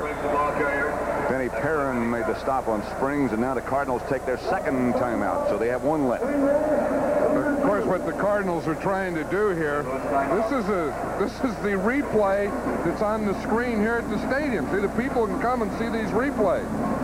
See, what they're trying to do here is take the timeout and then force them to punt and still have some more offensive time to go. Who spent a lot of time with us yesterday talking about his Cardinal team.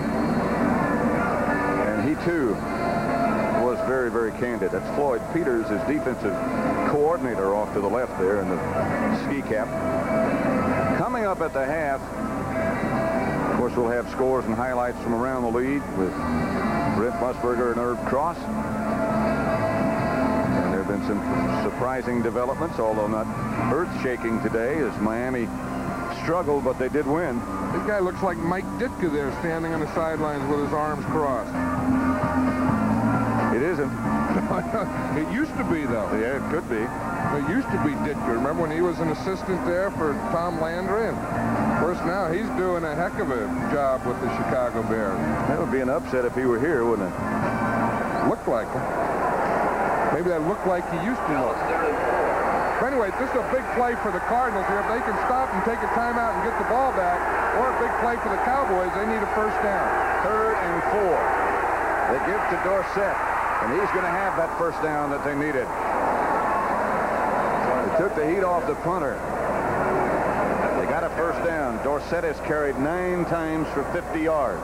Yeah, it's funny. You look at little plays like that, and they just go down statistically as a 5 or 6 yard, 7 yard gain for Tony Dorsett. But the heck with the statistics on a play like that. That's a big play, because now the Cowboys will be able to run this clock out. The Cardinals won't get another chance in this half. A minute left to play in the first half now. There's Hogan. This time I think they took too much time. The flags go down. They just didn't quite get the ball snapped in time. Cardinals did use 2 of their timeouts. But the Cowboys have done a pretty good job here. The first goal is to get the ball out to the 5 so that your punter has Still first down. the first 15 yards. And your second goal is to get a first down after they take timeouts so they can't take 3 in a row on you. They've done all that. Now they have the penalty, but that shouldn't hurt them. Tom Landry shuttles his wide receivers, Renfro and Donnelly, with the plays. I got a feeling he might try to do something deep and chancy here.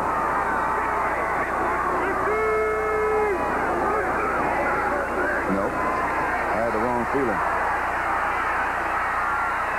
Ron Springs out to about the 26-yard line. E.J. Jr. on the stop. Springs picked up 16. And Springs out for enough yards for a first down. Ron Springs was running there. He was trying to make it deep and chancy for you. He was going. Now I'll tell you, now it's an interesting situation here. Now they have a little breathing room, and now they might do that chancy type thing. I think if they could do 2 chances, you know, one to try and get to midfield and take a timeout, then another chance, he thinks. Renfro comes out wide to the left. Tony Hill is up to the other side.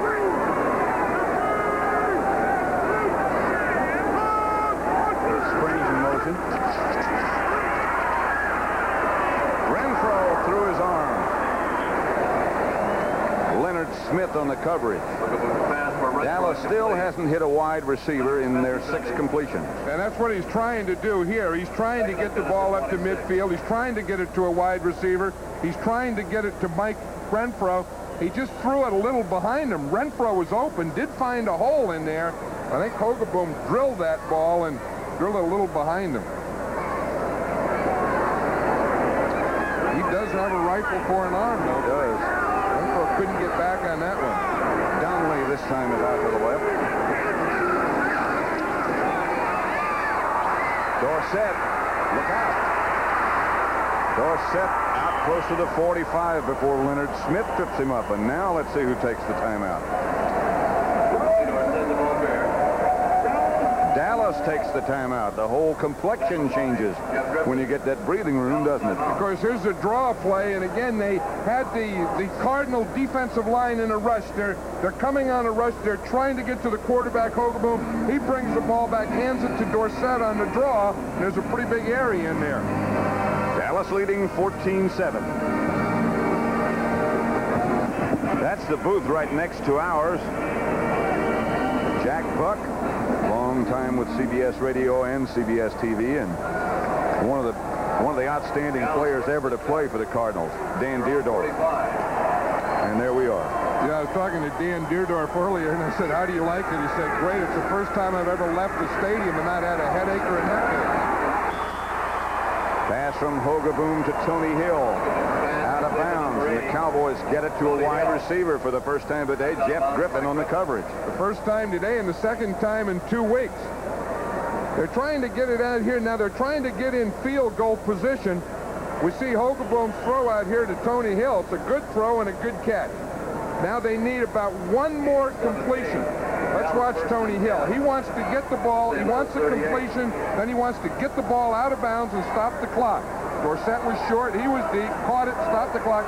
They need about one more completion. I think Jeff Griffin pulled a hamstring covering it on that last play. He's out of the game and on the sideline. Here's Hogeboom. Down the middle of Cosby. And got him. About the 30-yard line. Leonard Smith on the coverage. I think that's the one that they needed to put him in field goal range. The Cowboys take a timeout now, but on the 30-yard line, that would be a 47-yard field goal, and that's well within Rafael Septien's range.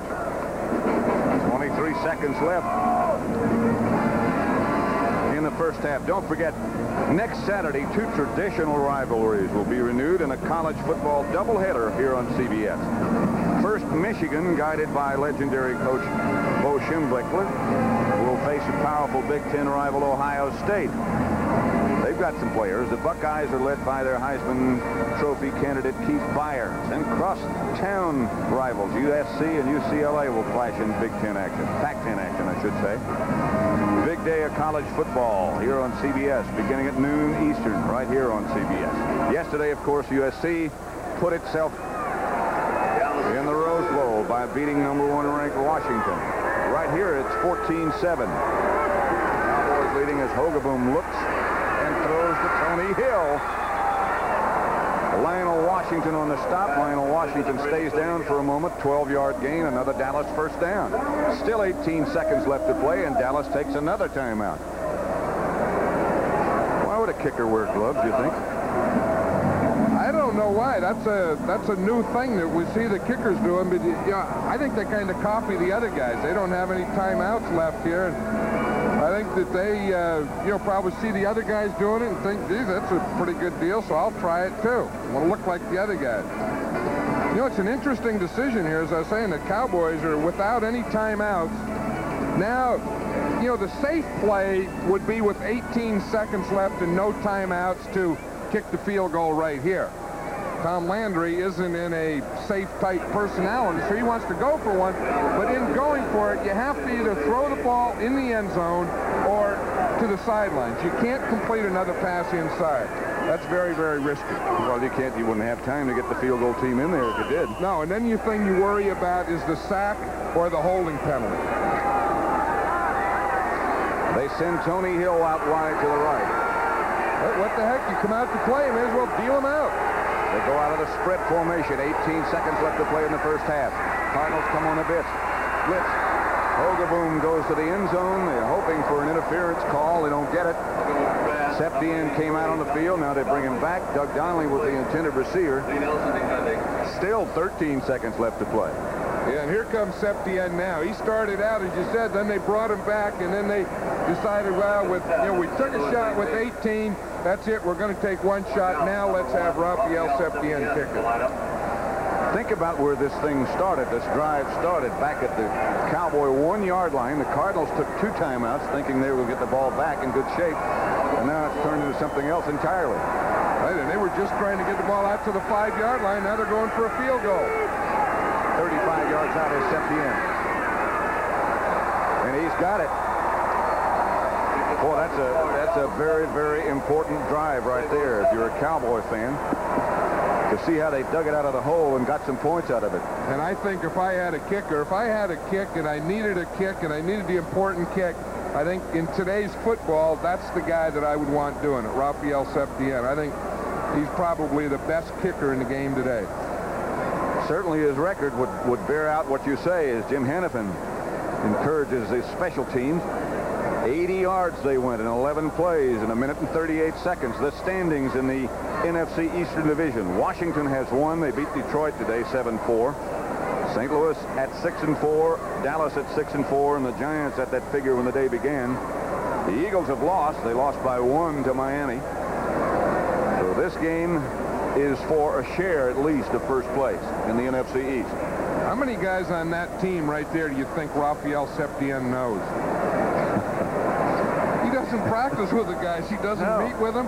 He says, you know, the Cowboys, we stayed in their hotel last night, and they come in early, and then they have a test. Every position has a test. The back, the ends, the line, the defense line. Raphael Septien says his is 2 questions. Is 1, how do you kick them? Straight. That's 1. How do you feel? Great. That's his test. Straight and great. 2 pretty good answers. He eats by himself. He probably doesn't know half the players on the team. He lines this one over to the right side. It somehow stayed in bounds. I don't know how. Danny Pittman picked it up. And now he steps out of bounds with 6 seconds left to play in the first half. Cowboys 17, the Cardinals 7. There's just something that the Cowboys have. You know, the tradition, the mystique, the organization, the Tom Landry, you know, whatever that thing might be, the minute you start to count them out, they're going to come up with something. They seem to have that ability they have over the years. Talking about coming up with something, look what's coming up at halftime. Well, there it is. Scores with Brent Nerve. Yeah, they watch all those games, tell you about it at halftime. Probably won't include that at their halftime. The fans going. 17-7, the Cowboys lead at the half at Busch Stadium, cold Busch Stadium in St. Louis.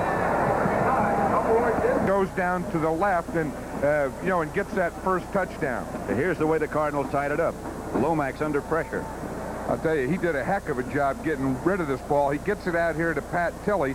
Pat Tilley's on the ground, but the veteran that he is, he just jumps up, makes one move, and takes it in the end zone. And then James Jones, who we have not heard from for, what, 2 years? That's right, 2 years he's been out injured. Here they had the good play. They got him outside. Tony Hill came in, and he really put a pick on the guy who was supposed to cover Jones, so he was wide open. But then, as you pointed out, it looked like after Birdsong's punt was down at the Dallas 1, it looked like the Cardinals had the Cowboys buried back. Looked like the Cardinals were going to get the ball back in good shape. Cowboys turned misfortune into fortune.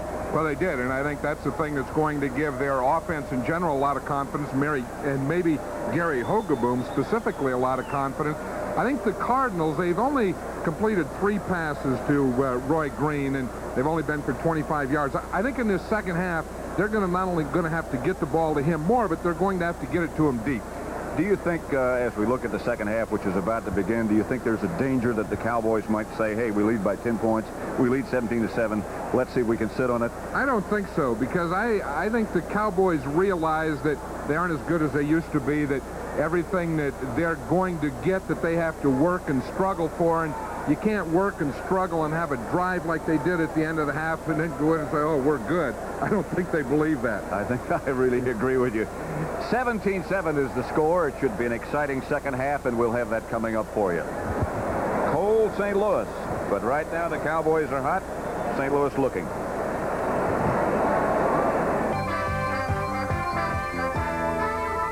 CBS Sports coverage of the National Football League is sponsored by Michelob Light Super Premium. The Cowboys, the Dallas Cowboys 17, St. Louis Cardinals 7 at the half, and we're just about to begin half number 2. Rafael Septien will kick off in the direction of Stump Mitchell and Danny Pittman. It's going to be Mitchell. He is dangerous. Almost out of the pack to about the 38-yard line before Victor Scott takes him down. 24-yard return. Turnovers. Look what happened to the Cardinals this year. Well, you know, in the last couple of weeks, it's kind of been haunting them. Last week against the Rams, we said they lost, but they had 4 turnovers in the second half. Today they've had 2, and they're behind in the half, and those are the things that, you know, sometimes they come in bunches on you, and you just can't wait to get rid of them when things going the other way. And that list of 2 turnovers does not include the blocked field goal. Right. In my estimate, there's really 3 turnovers. Lomax to Green. That's what they're looking for. Fellows planted his feet. And Green picks up 20. It's a Cardinal first down. It's just a matter of time before he springs. Right, and all the patterns that he's been running have been these shorter type. The crosses here, he picks up 20 yards after catching the ball and running with it. But I would bet that somewhere here in this quarter, they're going to throw the ball deep to him. They haven't really tried it yet this game. Green this time comes out wide to the right, facing Everson Walls. Tilley is to the other side as Lomax goes to work again. He has Anderson wide open, and Anderson slips away from a couple of tacklers. And Anderson gets down to the Dallas 25. Ron Fellows stops him after a 19-yard gain. I'll tell you, whatever the Cardinals talked about offensively at halftime, they sure talked about the right things. Watch this. He hits Roy Green the first time. Here he's going to find Otis Anderson. Again, we see Eugene Lockhart is out there on Anderson. But they hit him out there. Lockhart doesn't make this tackle here. He's not going to catch him in the open field. Gives him a little move and then up the field. That's the second time that they've caught a pass on Lockhart. 1st and 10 Cardinals from the Cowboy 25. Opening seconds of the 3rd quarter. Lomax again on first down will throw it. Looking for somebody. Hegman chased him and the pass is incomplete. Tilley was, I think, to be the intended receiver. That was good coverage by the Cowboys down there. What happens as you roll, as a quarterback rolls to one side or the other, that shrinks the field because you really can't throw it from this sideline all the way across to the other sideline. So as that was shrinking, the Cowboy defense just came over and shrank right with them, or shrank or shrunk with them, and the whole thing was shrunk into this side, and no one was open. And the pass was incomplete. It's 2nd and 10 from the 25. Anderson is the lone setback. They go with 2 tight ends. Lomax goes back to throw and throws quickly. Goes behind. Cowboys on a blitz. Intended for Green. He just couldn't get it there. Walls was with him. I think the ball was deflected. You know, in the first game, the Cardinals did a good job against the Cowboy blitz. In fact, they beat the blitz, and that's how they did it. This game here today, he's getting the ball away. The blitzes aren't getting there. They're making him throw quickly, and he's not as effective today. That time there, his own guy ran into him. I think it was Joe Boston. I think you're right. 3rd down and 10 now. Lomax comes out of the spread. Offside Dallas. Lomax down the middle of the green. To the 1. I'm sure that's a free play for the Cardinals. That was against the Cowboys. Jim Jeffcoat to right end, jumped offside. So Lomax had a free play. He took it. Number 77 on the defense. Right, you see 77, Jeffcoat there. Watch him. He'll jump right there. He jumps before the ball snaps. He's in that neutral zone. Now, Lomax can see that. He knows if nothing works, he's going to get the down over again. But here, he can take a chance. He can force it. He has a free play. So when you have a free play, you find a guy like Roy Green and get it to him. Take it there. First and goal at the 1. Green has now caught 5 passes. Anderson and Love are the 2 setbacks, and Lomax rolls to his right. Lomax looking for someplace to go, can't find it. The ball's batted away. He gets it to Love. It's a touchdown.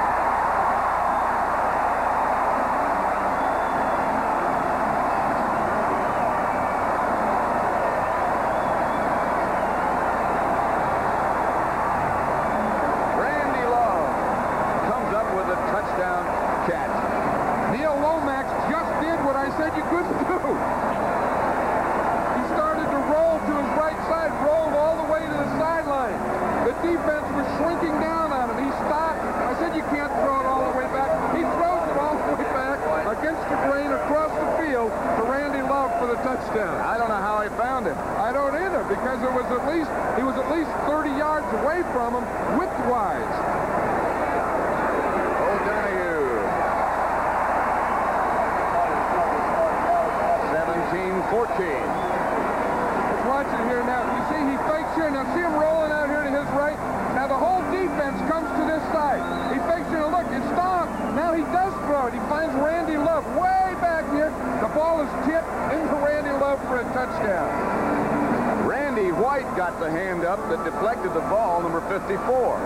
Love still caught it.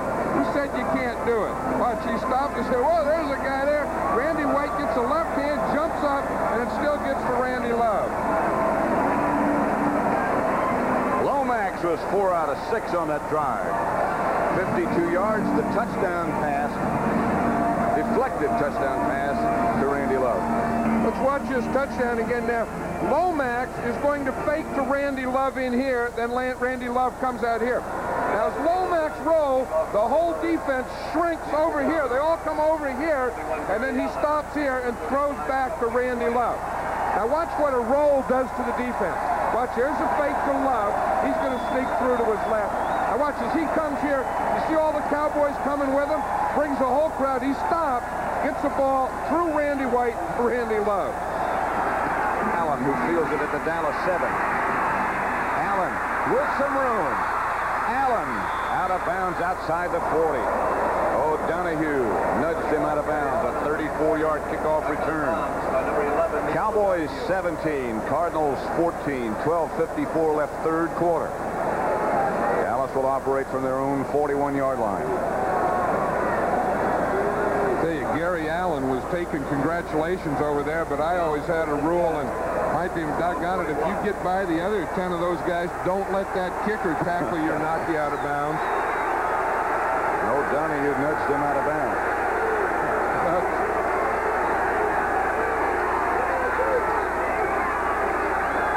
Fake is to Dorsett. Hogeboom going deep to Cosby. Incomplete. Leonard Smith back there with Doug Cosby.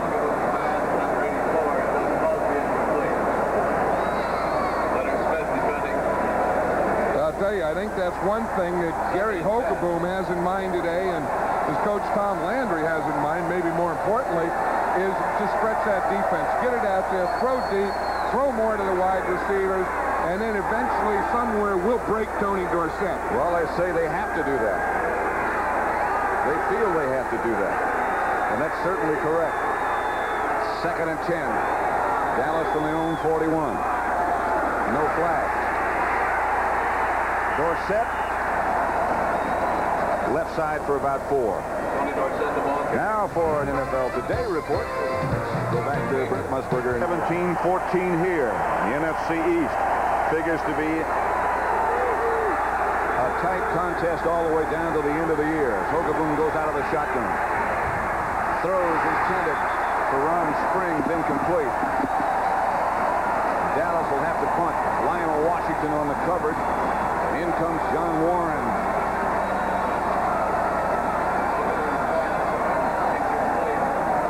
You talk about the Cardinals players, their defensive players. This is one, Lionel Washington, that Jim Hannafin was very pleased with. He said of all the guys on his team, he may be the consistent and one of the best players he has in his defense.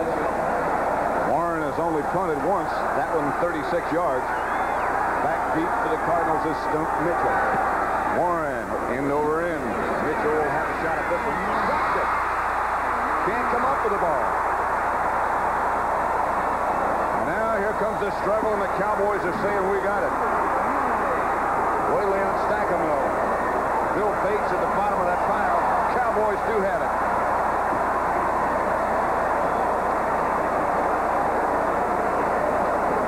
I'll tell you, that's what we're talking about. Special teams play today, plus turnovers.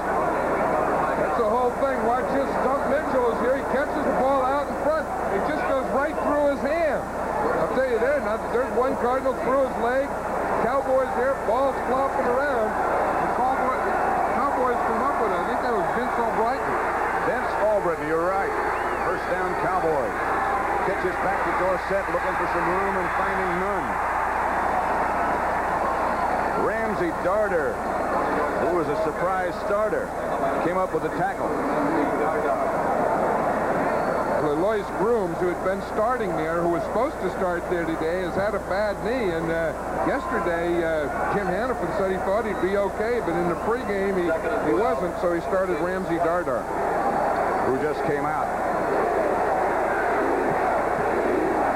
Crowd chanting defense, 2nd and 11 Cowboys at the Cardinal 20. Dallas leading 17-14 as Hogaboom dropped. Here comes the blitz. The blitzer falls down. He's trying to throw a screen pass, and there's nobody there. I think there was someone there. I think the guy that was there was Ron Springs. Ron Springs was tripped somehow. And the only guys that looked like there were the linemen, but Ron Springs is in the middle of that group. Watch him right here. He's on the right-hand side of the screen. Right there. See, he's blocking against Galloway. Now he's slipping out. And you see right there, he just tripped over his own guy, and the ball is thrown out there to his right guard, Kurt Peterson. He said, I know I can't have it, but he lost his screen guy. 3rd down and 11. Tony Hill is out wide to the right. Hogaboom from the spread. Down the middle, out of the hands of James Jones, but flags are down. Penalty markers down. That happened early. I tell you, it's in that area. It's either going to be offensive holding or defensive holding. The way the Cardinals are going, it's against the Cowboys.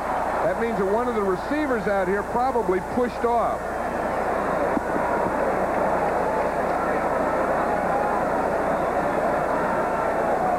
Pass interference, number 84, offense, repeat 3rd down. Doug Cosby. That's the second time in this game that Cosby has been called for offensive pass interference. You know, you hardly ever see that. Let's see if we can see him pushing off. He's the second guy in right there, number 84. Right there. You see where he puts his right arm up to go over? That's what he had to call, that right arm on the defender. On Doug Cosby right there in the middle. That'll make it 3rd and 21. 11:07 left to play in the 3rd quarter. Cowboys leading 17-14. Hogaboom trying to go to work again. Almost picked off by E.J. Jr. Timmy Newsom was the intended receiver. E.J. Jr. almost came up with the interception. It'll make it a little bit tougher for Septien because of that penalty. Yeah, that's what the Cardinals wanted to do, and it held up for him. They put him back 10 yards. Then they held him for no gain, so that takes 10 yards, adds 10 yards to Septien. To be about 48 yards from here. It's within his range, of course. This is officially a 47-yarder. Hogaboom holding. Rafferty snapping.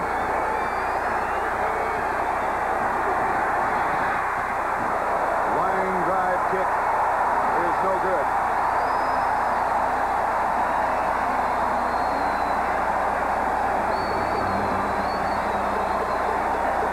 Jim Hannaford's happy there because he knows he dodged a bullet. Watch him watch that kick. He sees it's a line drive. He said that one's not going to be there. Okay, defense, we did it.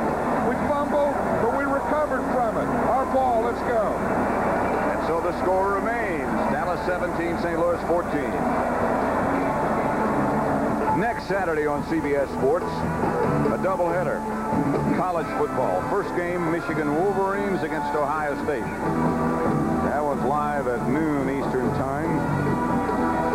Ohio State beat Northwestern 52-3 yesterday, and a win next week against Michigan would put them into the Rose Bowl against USC.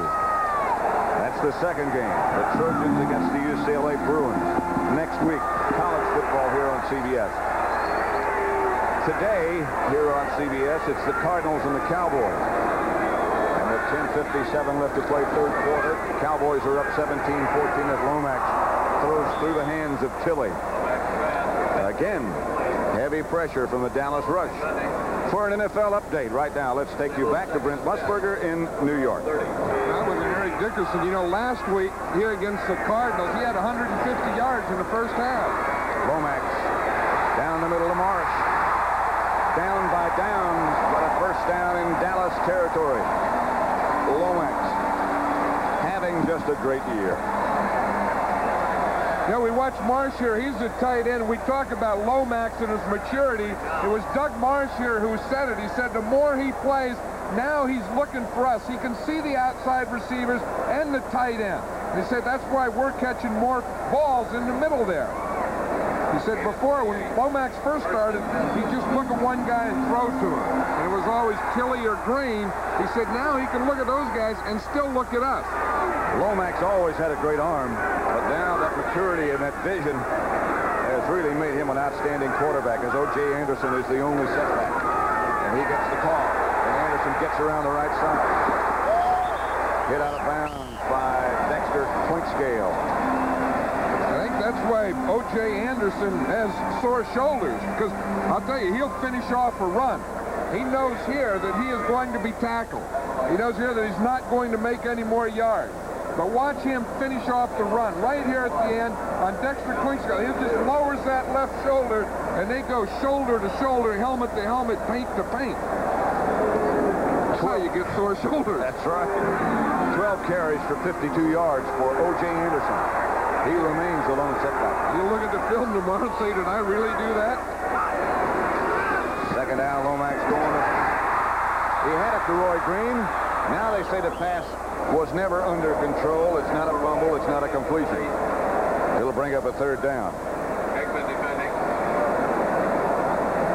Let's watch Roy Green on that. He's just running a slant. He's up about 5 steps to the inside on Everson Walls. The ball is thrown a little behind him. He looks like he starts to bobble it. He never did have control of it, and it gets away from him. So it wasn't a fumble. Because you have to be able to catch the ball, have control of it, and then run with it. Roy Green never had control of that one because it was thrown behind him. Third down and 1. And the Cardinals are 6 out of 9 on third down conversions. Line of scrimmage is the Dallas 32. Randy Love is in the game with Anderson as the running back. They gave this to Anderson. Got the first down. Here comes the ball flying out again. They're going to say it was down, I believe. Dexter Clinching came up to make the hit, but it's a Cardinal first down. I'll tell you, this St. Louis Cardinal team lives dangerously, don't we? That ball is flopping around on the ground quite a bit with this team. Look at O.J. Anderson. He has a little cheat there towards his fullback, follows Love in there, gets his shoulder square, and picks up the first down. Right at the end, it was Dexter Clinching again, 47, who reached his arm in there and popped it out. But I think that must have been after the whistle had blown. Cardinals have fumbled 5 times, if you can call that a fumble. That looked like a clean pull-out by Clinching as Lomax goes to work on first down. Looks deep, has Anderson. Anderson has some room. Shakes free of a couple of tacklers. Randy White hit him from behind and nailed him down to the ground. I'll tell you, Randy White is fired up, and he's trying to fire himself up, and he's trying to fire up the rest of his teammates. Anderson wants a rest. Here comes Stump Mitchell, and Anderson does get a rest. He comes out. Here's the play selection on first down for both teams. Throwing on first down. Yeah, that's the thing that the Cowboys are doing differently today. But the thing they have to do right now is stop this Cardinal offense because they're on a move here. Stump Mitchell has replaced Anderson. Lomax quickly outside, incomplete. Cowboys were coming on a blitz. They'll do that to you when they get down in what the coaches now call minus territory.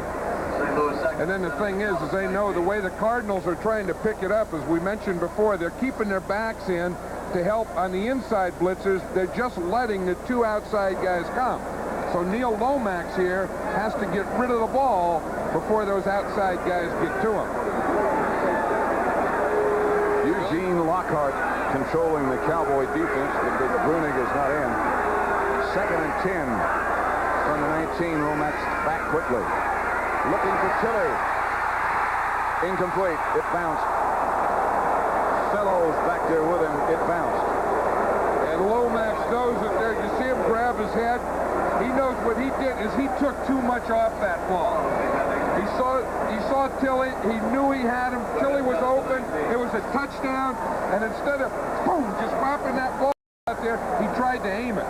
Now watch Tilley there. He's working against Fellows. He really put a move on Fellows. Look, he's wide open for the touchdown, and the thing looks like the last shot out of a Roman candle. Lomax didn't get the boom. He didn't get the whap on it that he wanted on it, and it died on him.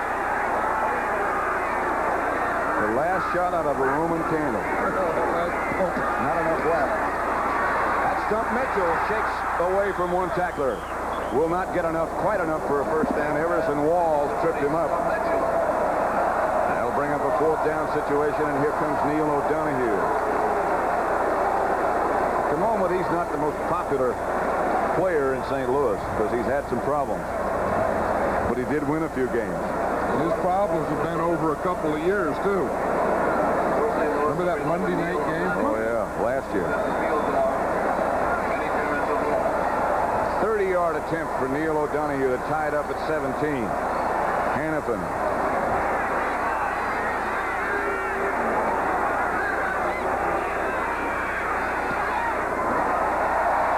O'Donoghue is now much more popular in St. Louis because he just tied the game at 17 with 7:22 left to play in the 3rd quarter. It's Dallas 17 and St. Louis 17.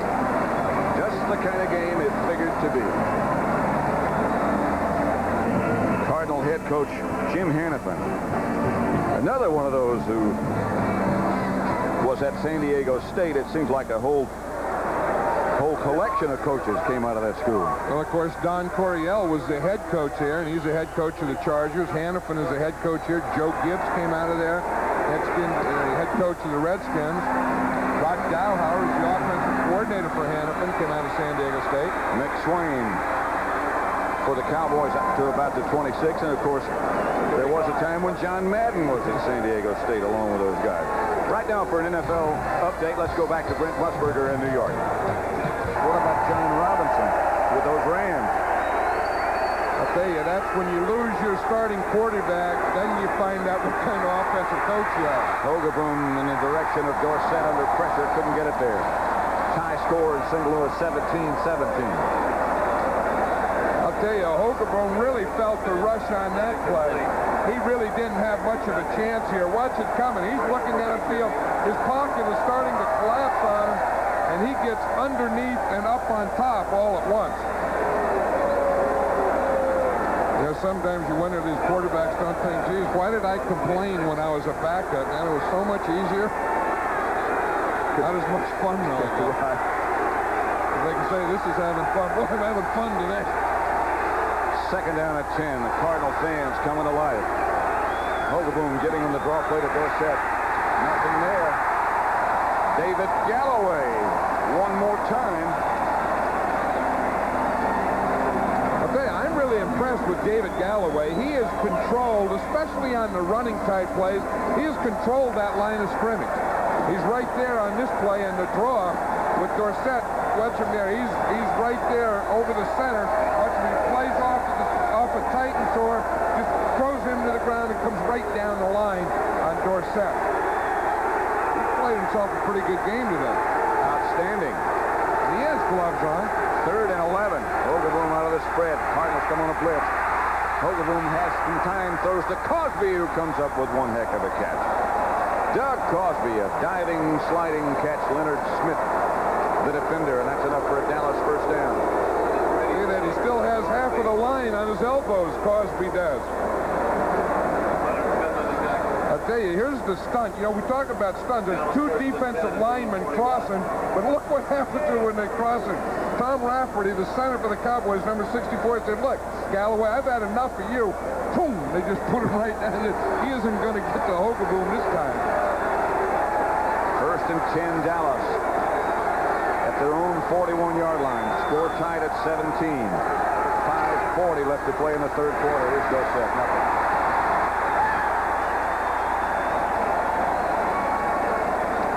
E.J. Jr. brought him down. Tampa Bay has gone ahead of the Giants 17-10. They're in the 4th quarter. We're in the 3rd quarter with 5:25 left to play. I think that these games today for the Cardinals and the Giants are their biggest games of the year. That if they're going to be in the championship games and the playoffs at the end, I think they have to be able to come and start winning these games and put a string together right now. It's pretty hard to stay emotionally on top of the game every week, but that's what you have to do. 2nd and 11. Hand off Dorsett. Nothing doing again. Maybe 3 as Benny Perrin comes up and knocks him down. Cardinal fans come to life. I'll tell you that Benny Perrin, we talked about him only being 180 pounds, but he is the guy that is also in on a lot of tackles. Last week against the Rams, he said in the first half he was wearing a neck brace, and he said it affected his tackling style, so he said to heck with it, took it off at halftime, and he said he played the second half like Benny Perrin. 3rd down and 8. Dallas operating from their own 43-yard line. Out of the spread, a low snap, but Hogeboom fields it. In and out of the hands of Mike Renfro. Wayne Smith, the defender. That's a ball that could have been caught. Hey, but Wayne Smith was really right on Renfro. Renfro didn't get anything to hold him before he started to the inside. Watch it. There he goes. You see, he's running right there. But as you say, that was a good throw. He didn't have Wayne Smith beaten, but it looked like it went right through his hands and could have hit him in the shoulder pads or the face mask. So John Warren comes on the punt for the Cowboys. This one off the side of his foot. Stunt Mitchell is going to let it roll. Has to let it roll, but he's hit quickly. Shakes off one tackler. Brian Salonen down there to make the stop. The Cardinals will take over deep in their own territory. 41-yard punt by Warren. Mitchell brought it back 4. Cardinals take over at their own 19-yard line. College basketball coming up on CBS. The Louisville Cardinals against the Indiana Hoosiers. First time Bobby Knight and Denny Crum have ever faced each other. CBS Sports is going to bring you college basketball through the NCAA championship. 17-17 with 4 minutes left in the 3rd quarter. Earl Farrell and Otis Anderson are the 2 runners behind Cardinal quarterback Neil Lomax. Again, he'll throw on 1st down. Roy Green is the target. Or Kurt, beg your pardon, Marsh, Duck Marsh comes up with a catch. You know, the target could have been either Marsh or Green. They were both in the same area. Green is the deep guy. Marsh is running a crossing pattern. And we see Lomax. He's going to roll out here. Green is outside. Now watch Marsh. He's going to the outside too. So Marsh will be the short guy of the 2. There's Green right there behind. Marsh is the first guy, and he hits Marsh underneath the green. That's a pretty good thing. You know, sometimes you use your speed guy to clear out an area, and then bring your tight end across at the outside underneath him. That's the third catch. Fellows goes with Green, and Lomax goes back on first down again and gets it outside. Earl Farrell holds into Dallas territory before Anthony Dickerson can bring him down. A gain of 23. Cardinals on the move. Score tied 17-17. The one thing about Roy Green, he's like a great running back. You see, when he starts out there, he starts in motion. They all follow him. Now he starts back here underneath. Now watch the defense come underneath. Now what does that do? That leaves Farrell out there all by himself because everyone follows Green. Everyone said, here comes 81. Don't let Green catch the ball. They all come off with him, and then Earl Farrell gets outside. Cardinal first down. Lomax gives to Anderson, and Anderson whirls out the left side. He's knocked down after a gain of about 3 by Dexter Clinching. Neil Lomax, now has the most passing yards ever in a season by a Cardinal. Anderson, the ball carrier. And a great year for him. And I think that, we talk about the maturity that he has, and, and Rod Dowhauer here and helping him, having a Roy Green and a Pat Tilley help, and now even more, now having the Doug Marsh in there catching those balls in the middle and those underneath type things. They really have about as good a passing game as you can have in this league. They have a lot of weapons, don't they? Second down and 8 from the Dallas 34. Cowboys showed them a blitz, and now they back out of it. And now here they come on a delayed blitz. Lomax hits Farrell, but there's a penalty marker down. I'll tell you, there's one thing I thought I'd never see. They did fake the blitz, and to get more blitz protection, they kept Roy Green in the block. Now, who would have thought? You think, sometimes you get your backs into help, you keep your tight end into help. But I've never seen a wide receiver like Roy Green be kept in to help the protection. Watch, here he is, 81 right here. Now watch him. He's going to help in there in the blitz. He looks at, make yourself big. Gets a little Jeff goes over, gets Clinching. He's in there blocking. You see him? He spread his shoulders out and said, okay, I'll do a little pass. Illegal motion, number 31, offense, repeat, second down. That'll back him up and make it second. Make it second down and 13. Check out a couple of other scores. San Diego beating Denver 13-6. That's in the fourth quarter. And the Rams now 29-13 over the Bears. That record, by the way, we just told you about, had been held, the record for the most yards by a Cardinal quarterback, had been held by Charlie Johnson as Lomax barely gets it away. And there's the flag down, and there's the touchdown. And now they start waving it off.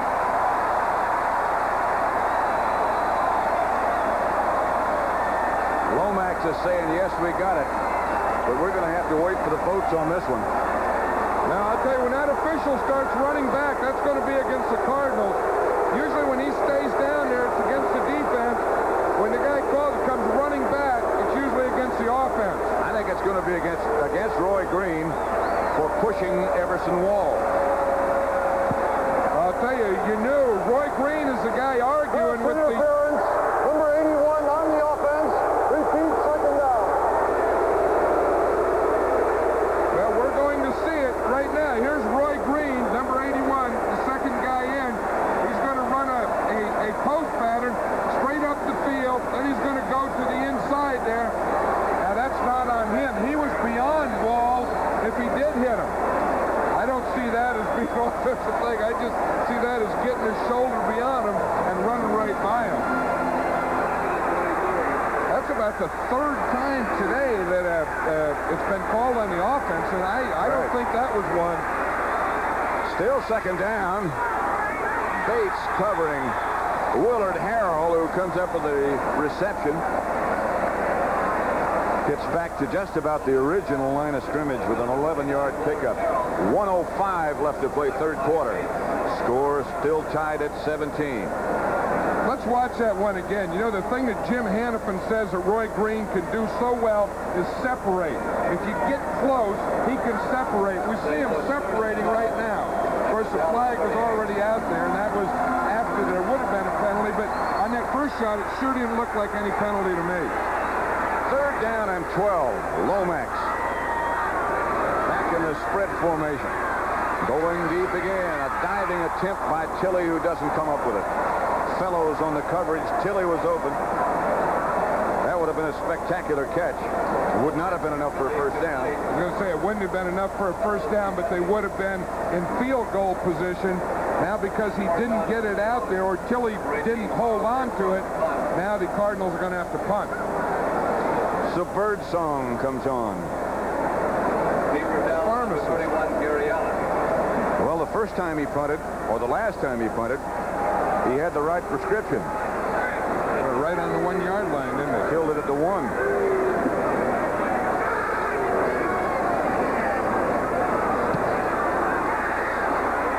Not a bad-looking punt either. Sealed it by a cameraman, well out of bounds. Wasn't as good as I thought it was.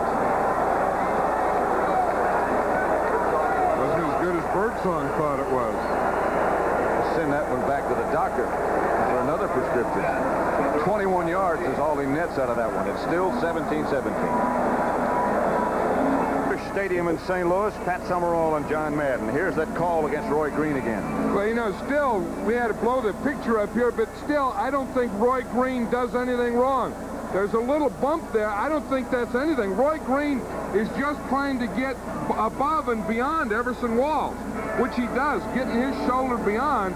That, to me, is not pass interference. That, to me, is a touchdown. However, the score is still 17-17. That's right. So it doesn't make any difference, does it? That's right. Well, what's right's right, though. Here's Hogaboom. Time to come out of the pocket. Fires. Tony Hill, the intended receiver. Hogaboom under pressure again.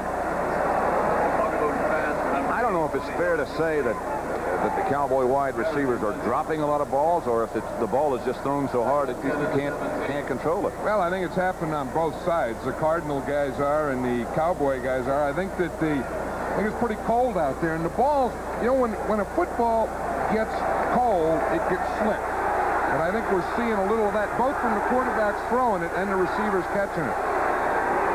Second and 10 for Dallas from their own 17 as Hogaboom retreats again. To Tony Hill, who stays on his feet, and now he's taken down shy of the first down by Thomas Howard. A gain of 7. That'll make it a third down situation.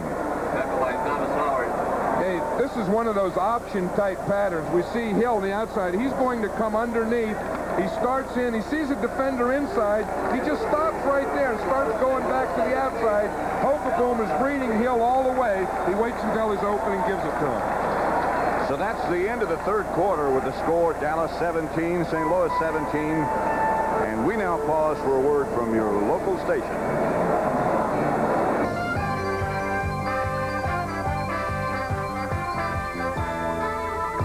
CBS Sports coverage of the National Football League is sponsored by Honda, makers of the new Accord SCI 4-door sedan. Exceptionally smooth Michelob. Where you're going, it's Michelob. And by Skoal Long Cut Smokeless Tobacco. Easy to use with a great taste that could only come from Skoal.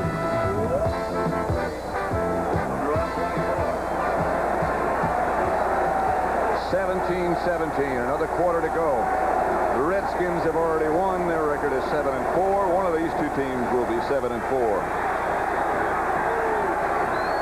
Timmy Newsome in the backfield. That's a lone setback, not Dorsett. That's Renfro in motion. Hogaboom going right to work. And right through the hands of Ron Springs. Leonard Smith, the defender, and the Cowboys are going to have to punt. 4th and 3 from their own 24. I tell you, I think Gary Hogaboom threw that ball about as well as you can throw it. That went right through Springs. Checking out what's happening elsewhere among the other teams in the NFL. Tampa Bay 20-10 over the Giants. Warren back to punt. Plenty of time. Good kick. Stump Mitchell. Fields it as his own 35. Gets away from one Cowboy. Is hit hard by Vic Victor Scott and Vince Albritton. The Cardinals have it in pretty good shape. Their own 40. Next week's schedule, the Cardinals go to New York to play the Giants, Washington, Philadelphia. All those games, of course, within the NFC East. Dallas goes to Buffalo. Check your local listings for the starting times of those games. The Rams against Green Bay, Tampa Bay, San Francisco, and Minnesota against Denver. Getting down to the place in this season, the season of 1984, where every game means an awful lot. The Redskins, as I mentioned, have already won. St. Louis, Dallas, and New York all began the day at 6-4. This is when the championship teams start to make their move in November. They have to do it. Here is Anderson. There's the corner, and there's the flag again. Dexter Clinching made the hit. There's another little skirmish going on. It's a bad place if you Dexter Clinching to get into a skirmish. On the other guy's sideline. But if you bring Randy White along with you, that's not bad. You see Randy's in there, too. You know, if you're over there on the other guy's sideline by yourself, that's a tough deal. But if you bring some guys with you, it's not as good. But when the penalty's on them and you got some friends, it's not as bad. Especially if one of those friends is Randy White. You're Randy White, I'll guarantee you. It's 30-some degrees out there. He's not going to wear that long underwear. Oh, sure. I bet you that's been quite a... Number 80, offense, repeat first down. It's been quite a battle in there between Randy White and Terry Steve today. Those are two guys who play the game just about the same way. Two big, strong guys, you know, been in it a long time. Battle each other, just come up, you know, punch the clock, shake hands, how you doing? Randy, how you doing, Terry? Good. Crap, crap all day. Head to head. Randy White, who is a renowned bass fisherman in Texas. The only difference between him and the rest of them is he doesn't use a trailer. Lomax, it's behind Marsh. Doug Marsh, the intended receiver. Heckman with him. This game is, as I said before, just about what we figured it would be. Look at this, total offense by half. Pretty even. Well, you know, you look in the second half, though, Dallas is only at 27 yards. They had 191 in the first half, and that 191, you know, 90-some of it, or a lot of it, was that last drive just before the half. Just before the half when they got the field goal after starting at their own one. St. Louis has really had the better offense, but they haven't gotten the points. Of course, they had that one call back, that one touchdown to Roy Green. Dallas in their 4-0 defense now. The 7 defensive back. Here's the handoff inside to stop Mitchell. And Mitchell is taken down by Bill Bates. And Bates and Mitchell have a little conversation. Now, see, Bates learned, man, when they start fighting and they want to do that and the play's over, just walk away because they're going to throw a penalty on you, and you already got them stopped. Mitchell's still looking, Bates. He's always there. That guy's crazy, that Bates. 17-17 with 4:18, now 4:15 left to play in the game. Cardinals and the Cowboys. Bill Bates will give you a day's work when you run the ball at him. If there's going to be some contact, Bill would like to be involved. Helmet first. Out of the shotgun, Lomax is 6 out of 8. Now he retreats, does Lomax. Taken down by by Vince Albritton. Around the outside, the 3rd sack of the day by the Cowboys on Lomax. He had no chance, nobody picked up Albritton. I think Albritton, I'm not sure if he was coming. Now watch Lomax. He's going to go out to the right. As Albritton sees him come, then he comes up. See, I think that was a read that if he rolls to your side, you come.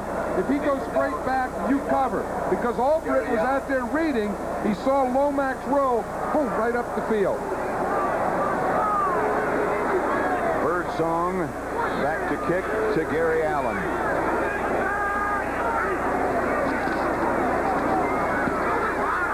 Good high kick, and Allen comes up, signals for the fair catch, almost lost it. Got it back on the second try. Here are the penalty markers again. Two of them. One back at the line of scrimmage, one back by where Gary Allen caught it. It's a bad-looking flag. Well, you know, they have to have the rock in there, the weight, so when they throw it, it lands. See, if you don't have, see, they got the taper on it. If you don't have that, it would never land. It may just stay up in the air or take off or something. Yeah, the conference goes on. You know the officials got to be in shape to carry a flag like that. And they all have a bean bag, too. You see that? They wear that in the belt. That's to mark the spot of the punt or interception. There's more to that profession than we thought. And they got a hat they can always throw. See the bean bag and the belt in the front? Yeah. And the whistle around the neck. Fair catch interference by the kicking team. 15 yards. First and 10. Ooh, fair catch interference.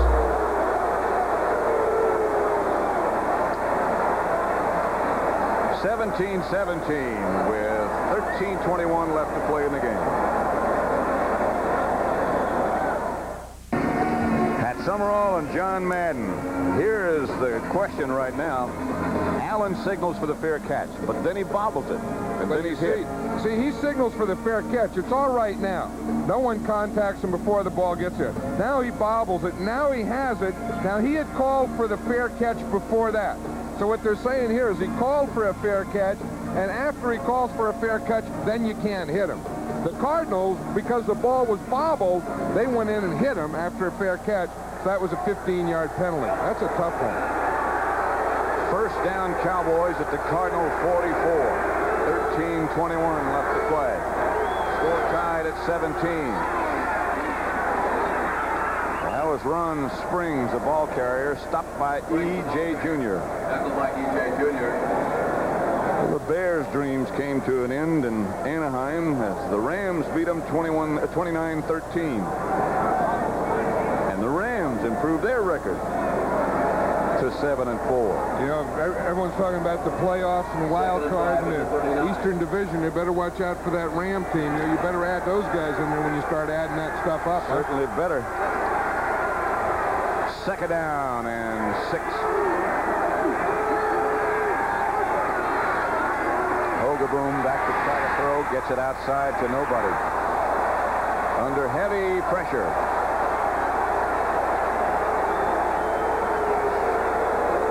I'll tell you, Hogaboom had to get rid of the ball. He had a little time, but when he had the time to throw the ball, there was no one open. So then he just had to decide to heck with it. Here comes the pressure. I just have to get rid of that. He just threw that ball away. Ramsey Dardar was the man who applied the heat. See, here's the coverage right here. Now, you see by the time Donnelly gets through with those moves and stuff, there was no one open. Had good coverage. See, he was running a deeper pattern, but Hogaboom couldn't wait. He had to unload that thing or take the sack. Out of the spread is Hogaboom. Under the heat. And now they say, nope, he was in the grass. Finish this play.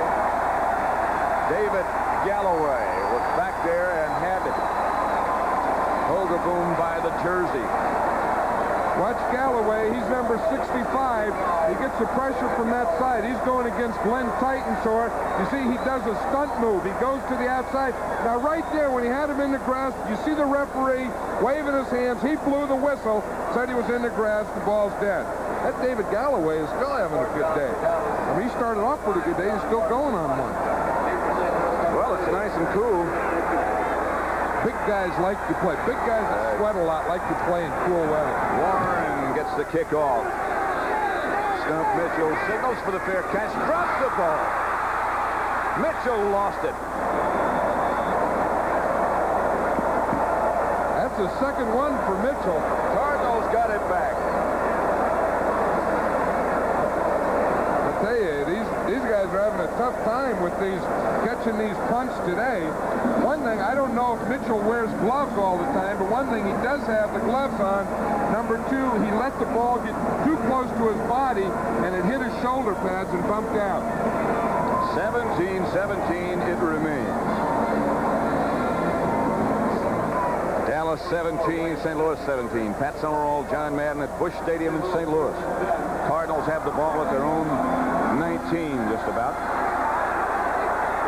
12 minutes, 10 seconds left to play in the contest. Lomax rolls left. Has time. Greg LaFleur.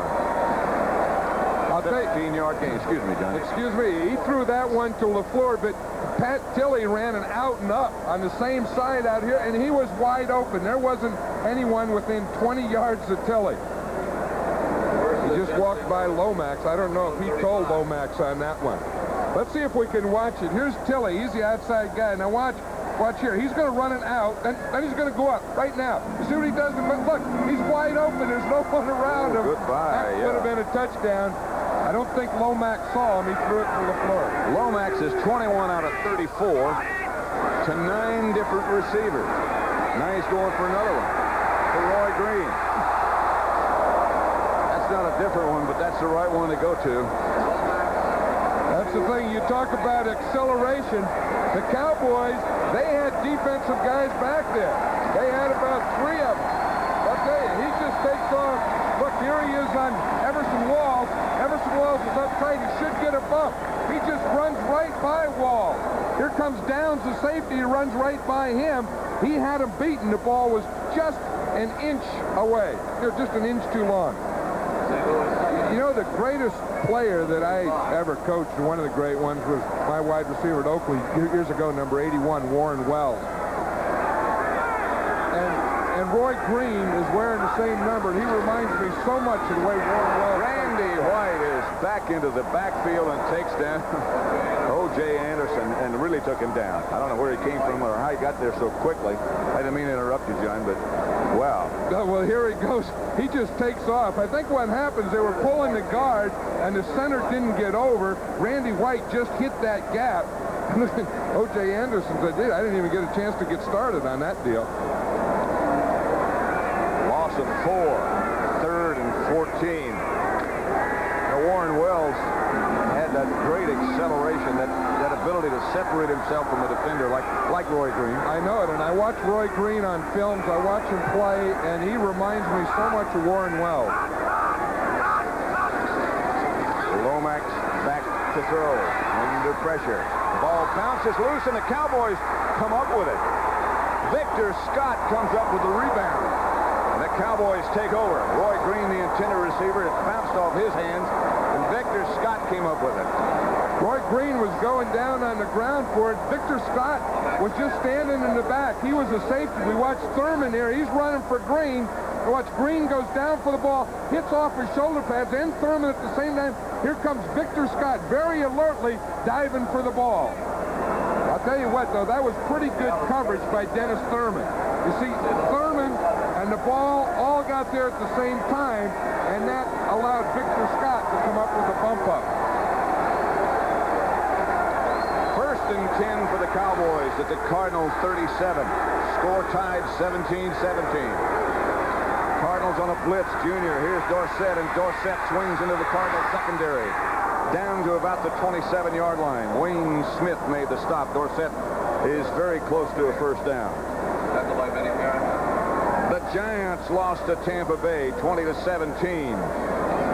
They had scored with 1 minute and 2 seconds left on a touchdown pass from Sims to Bobby Johnson, but not enough, as the Buccaneers win their fourth of the year, and the Giants go to 6-5. So the Redskins, with their victory over Detroit today, will probably have to share first place with only one team. I guess that's going to be exactly right, isn't it? The winner of this game will share it with the Redskins, right? But, you know, the other thing I was talking about is out there in that Western Division, the Rams, they have the same record as the 2 leaders in this division. They'll also be 7-4. Look at how short it is. That's a right foot job. Tampa Bay 20, New York Giants 17. That score we just gave you has just been announced to the crowd here at Busch Stadium. And they know that if the Cardinals win, they'll share the first place standing with the Redskins. If the Cowboys win, they'll have that distinction. It's second and about 6 inches. The greatest time to call a play that there is. Can't be wrong. first down, Dallas. Get out to about the 25. That is only Dallas' second first down this half. Yet the score remains tied at 17.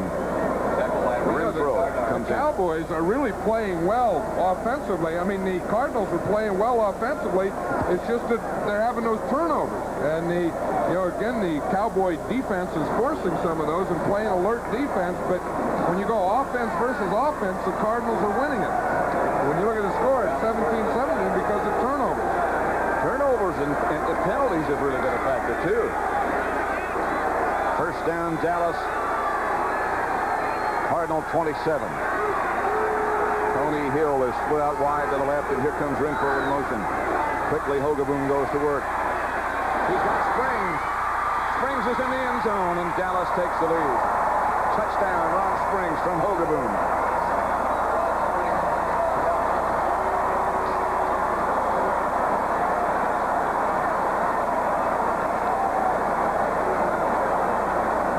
You talk about separating and accelerating. Ron Springs did it on that play. When he caught that one up the sideline, the closest guy was Lionel Washington, number 48. We see him there. He was there, and he was bumping Renfro. Then he tries to come off on Springs. Springs gets behind him, and there's no one else out there. He's separated. He's going for that touchdown. Hogaboom will hold for Raphael Septien, a very important extra point right here. And number one is good for one. Touchdown again. There's Ron Springs from the right of the screen. Play fake to Dorsett. He's looking out there. Renfro's coming to the inside. Springs to the outside. Right up over Lionel Washington's head.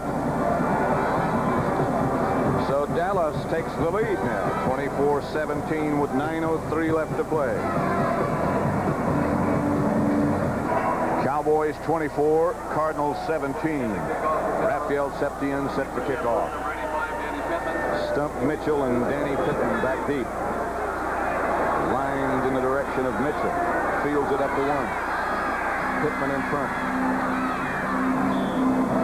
To about the 25 before Bill Bates takes him down. Let's watch the touchdown again to Ron Springs. Renfro is out here. Here's Springs. Renfro's going to come in, get bumped here, then take this safety deep. And then Springs is going to come to the outside. This safety right here is running in this area with Renfro. Now watch it here. Renfro's here. He starts in motion. Now he comes up, gets the bump. Now here comes Springs outside. Now stop right here. Now we see what happened. Here's Springs here. The deep help is this guy. He's going there, and Springs gets a touchdown. You see what happens? The deep guy's going with Renfro, but the ball's thrown to Springs, the short guy. Deep guy, short guy. Yeah. Let's see if Lomax goes to a deep guy. Here's Otis Anderson around the corner. He's going to get about 7 yards before Jim Jeffcoat wrestles him to the ground. Maybe not quite that much. I think somewhere in these next few plays, we're going to see at least a try to Roy Green again. Of course, they tried on the last series, and it was just out of his fingertip. They tried earlier. He had the touchdown. They called it back. And I could see him maybe on this down trying it again. 60 minutes following football except on the West Coast. 2nd and 4 here. Ellis Island in the history of that memorable play. Outside it goes to LaFleur, who stays on his feet, fights. The ball comes loose, but he was out of bounds. Still got a first down for the Cardinals. Ron Fellows knocked him out of bounds. 15-yard game by LaFleur. You remember Greg LaFleur?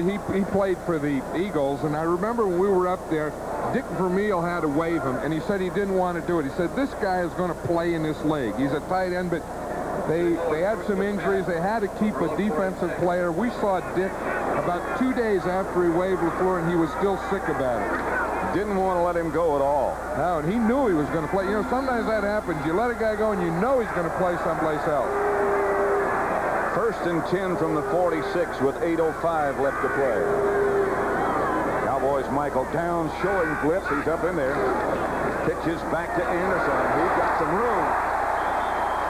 Randy White got out of there and came out to make the stop, but Anderson got about 10, 9, maybe a little bit short of a first down. 17 carries, 68 yards for O.J. Anderson. Otis Anderson. Sometimes this is an audible for a blitz. You know, you get all those guys blitzing to the inside, and you just run a quick pitch, a quick toss out to your running back trying to get outside and pack everything, pack all that blitz stuff, pack it inside.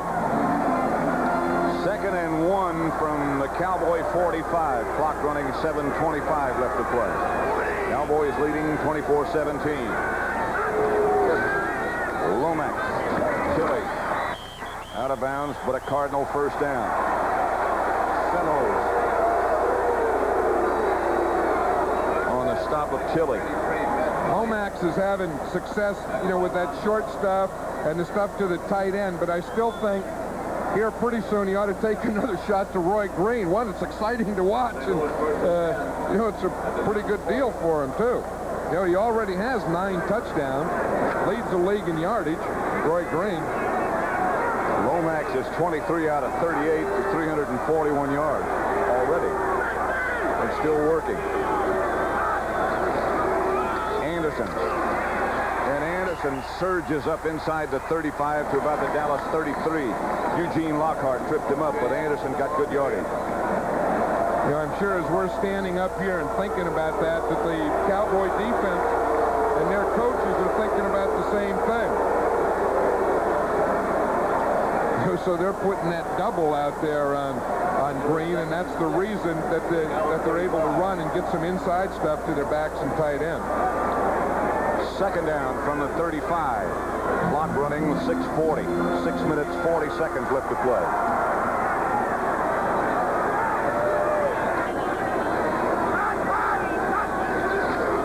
Anderson again. This time Anthony Dickerson knocks him down, and Eugene Lockhart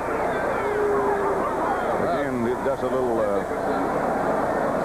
extracurricular shoving and pulling and choking. A lot of talking going on after these plays. You know, they point their fingers at each other and yell at each other. And I guess that's what you call intimidation. I've always thought, you know, you just get a bunch of guys and jump on them. That's intimidating. Don't give them any place to go. Call it intense, too. This is a big game. Clock running with 5:50 left to play as Lomax goes back in the spread formation. Cowboys looking like they're going to blitz, and then they don't. Oh, that's got to be pass interference, but it's not called. Everson Walls banged into the intended receiver, Roy Green. That's one we need to look at one more time. I'll tell you, it looked like Everson Walls got there a little early on that one. So we're going to see Walls as the second man in, Green as the slot man there. He runs the out. Now watch this. Walls is coming up on him. Well, I don't know. That's not bad. That's close. That's close. Yeah, that's, you know, you got to give that defender a break once in a while, too. Everything seems to go for the offensive guys. If Walls doesn't do that, then he just has to stand there and let him catch the ball. I agree. Yeah, he goes up, hits him. I may have spoken too soon. Here's 4th down, and they're going after it. Lomax again out of the spread formation. Going deep. Incomplete. Intended for Cedric Mack. Victor Scott was back there with him, and there is no penalty and no reason for one. That's good defense. The Cowboys have been playing good defense all day. A little surprised that the Cardinals went for that deep a pattern on 4th down. You know, sometimes you take that, you have plenty of time to go, you just put them down there.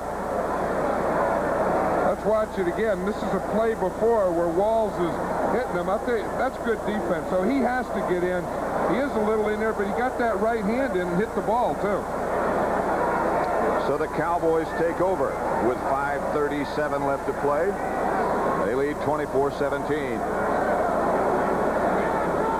Pat Summerall and John Madden at Busch Stadium in St. Louis. 5:37 left to play with the Cowboys leading 24-17 over the Cardinals.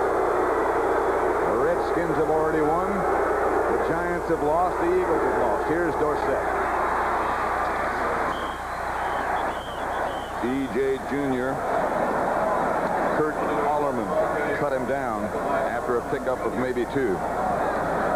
Well, of course, here, what the Cowboys are trying to do now with a 7-point lead, just a little over 5 minutes left to go, they're trying to get first downs. They want to run time off the clock, keep the ball in bounds.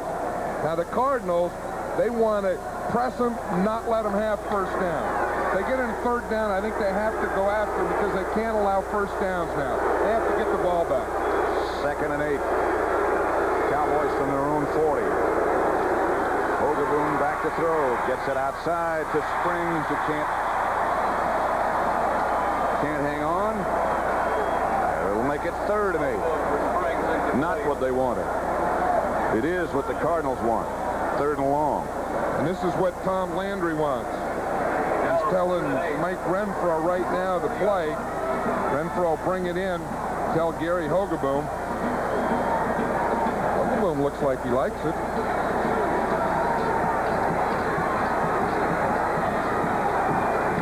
He doesn't have much choice. I'll tell you, this is a big play here, though. I think that, if the Cardinals can stop them, they'll get the ball back and get some more shots. The Cowboys can get a first down. They can hold it another couple minutes. Hogaboom down the middle of Cosby. Incomplete.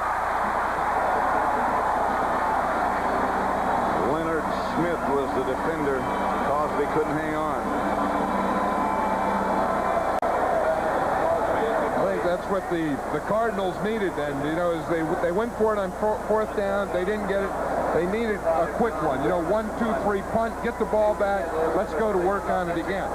Because really the Cardinals have been moving the ball pretty well today. They just had some bad things happen to them. They haven't tried to block a punt by John Warren all day. And Stump Mitchell catching these punts has been exciting today. They don't try to block this one.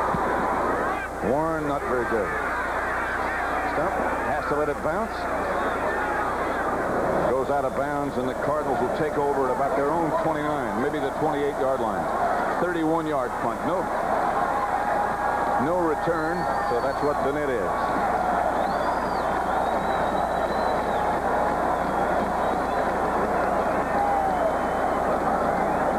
Next Sunday on the NFL Today, a report by Herb Cross on the bus. I don't know if I want to see that or not. They're on 28. What do you think? Bodied by Gastineau, huh? Bodied by Jimmy the Greek. Bodied by Randy White. Lomax back to throw. They cave him in, and Lomax goes down. Jeffcoat and Smirrick and Ed Jones all. 4:33 left to play. That was really a good pass rush because watch this here. What they do is they collapse the whole pocket on Lomax. Watch it. Jones is coming from the outside, White from the inside, Jeffcoat from the other side, and they all get there where he can't go to the right, he can't go to the left, he can't step up. They just took that whole pocket and pushed it right back in Lomax's face. Some credit should go to Kegman as well. He was back in on the rush. 2nd and 21. Lomax comes out of the spread formation. 4:10 left to play.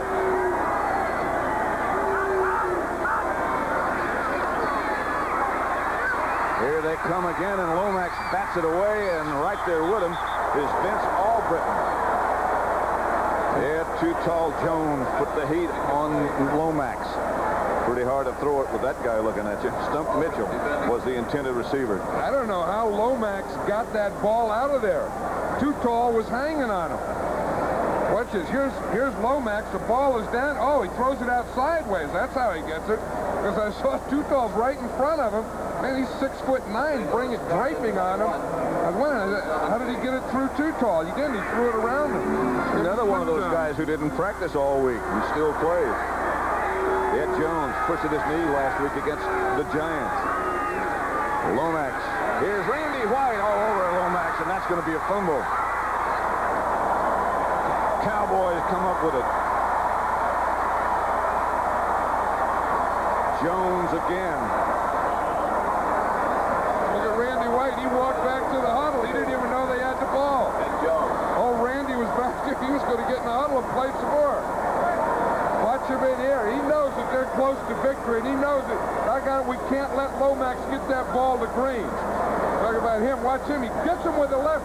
brings his right hand around and boom, knocks that ball out.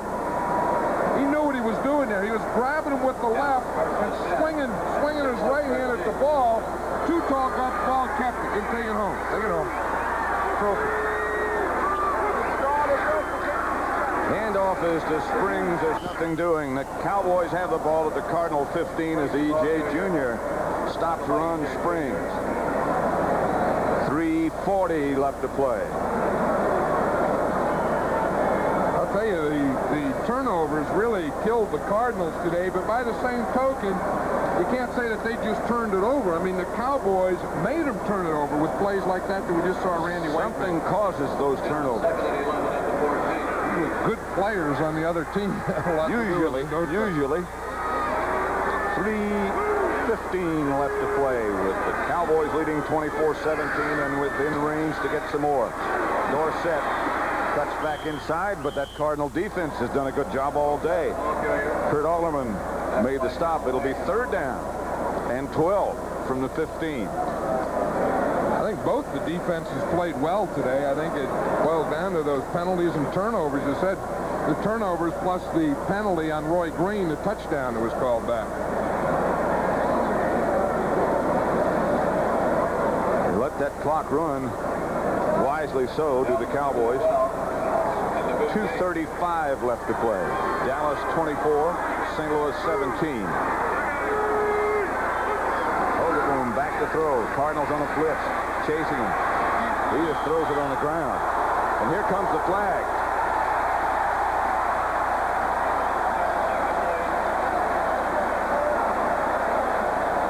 Gordon McCarter says you can't do that.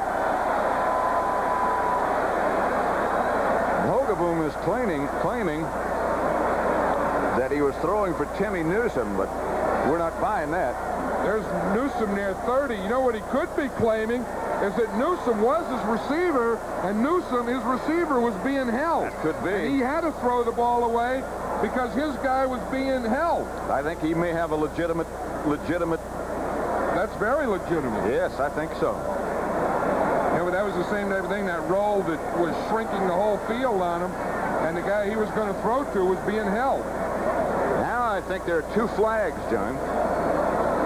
2 different penalties being called. Well, maybe they did catch his holding on Newsome. See it right down there. You see, he was holding Newsome before he got there, and he didn't have anyone to throw to. Illegal use of hands. Number 63 offense has declined. Intentional grounding by the quarterback is accepted. It is loss of down at the spot of my flag. Fourth down. Well, no. They did not call the holding. No, they didn't see that, Tom. You see Tom Landry looking, he was, what did he say? What? 2 of them against us, none against them? That's what it was, Tom. But Hogaboom did have a good point to complain there because yes, he did. He was watching the thing the whole time because he was trying to throw to Newsome. Now he has to hold for Septien. 45 yards away for Raphael Septien.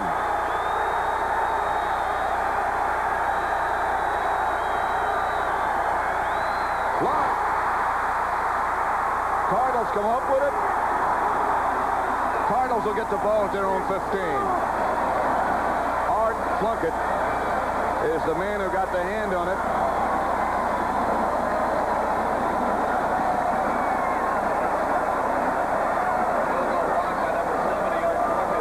Watch it here. Plunkett is going to be right there in the middle, and he got his right hand up, knocked it with his right hand. I don't think that ball was up high enough. It looked like a low kick to me because Plunkett didn't really get up that high. Watch this ball. It looks like more of a line drive. We'll see Plunkett right there in the middle, the hand with the tape on it, and he shouldn't be able to get up that high to block the ball. He has the proper height on it. There it is one more time. Number 7 to the right hand. No, that was a low kick. 2:17 left as the Cardinals take over and Lomax goes to work. For Tilly. Pass is intercepted by Dennis Thurman. Thurman came from nowhere to pick it off. The Lomax. The 6th turnover, the 2nd interception.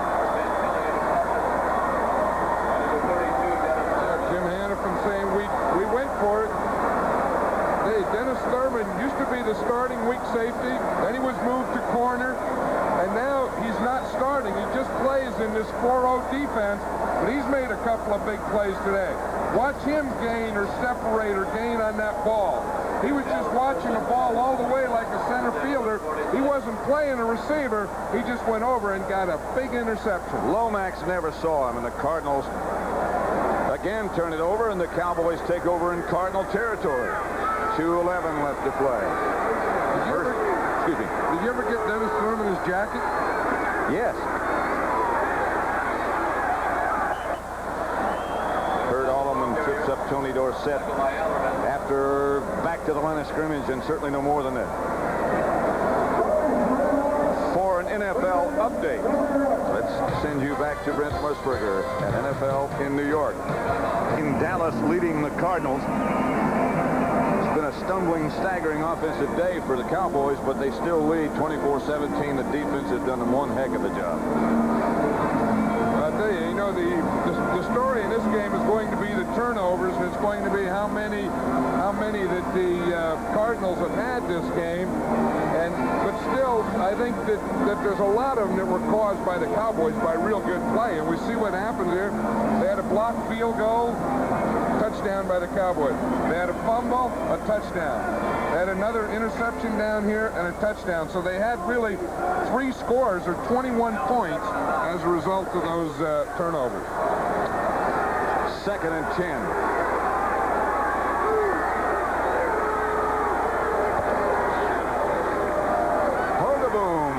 To the left side, scrambling, gets down to the Cardinal 40, and that's about all he can get. 2 minutes left to play. Cowboys leading the Cardinals 24-17. Dallas has 3 timeouts remaining. St. Louis has 2. Lead the Cardinals 24-17 with 2 minutes left.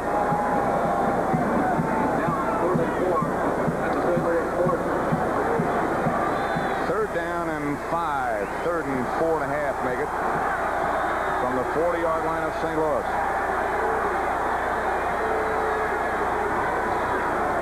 Ogaboom gets away from one blitzer, gets it out to Cosby, and he dropped it.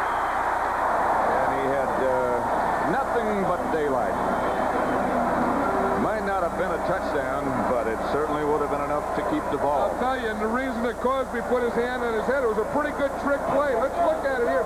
Cosby comes all the way across. He starts out over here. He sneaks all the way across and over to this side as Hogaboom rolls here. Now watch it. He starts over here. He doesn't go downfield. Watch him here. See him come all the way across? Now here he is. He sneaks out here. Watch him here. He's wide open. Ball hits him right in his hand. Oh, no. That was a trick play. Unusual play. He came behind the line of scrimmage. Behind the line of scrimmage, yeah.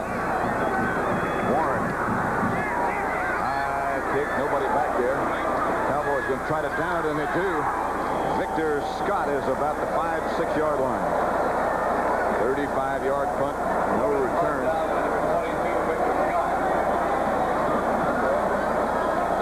Next week.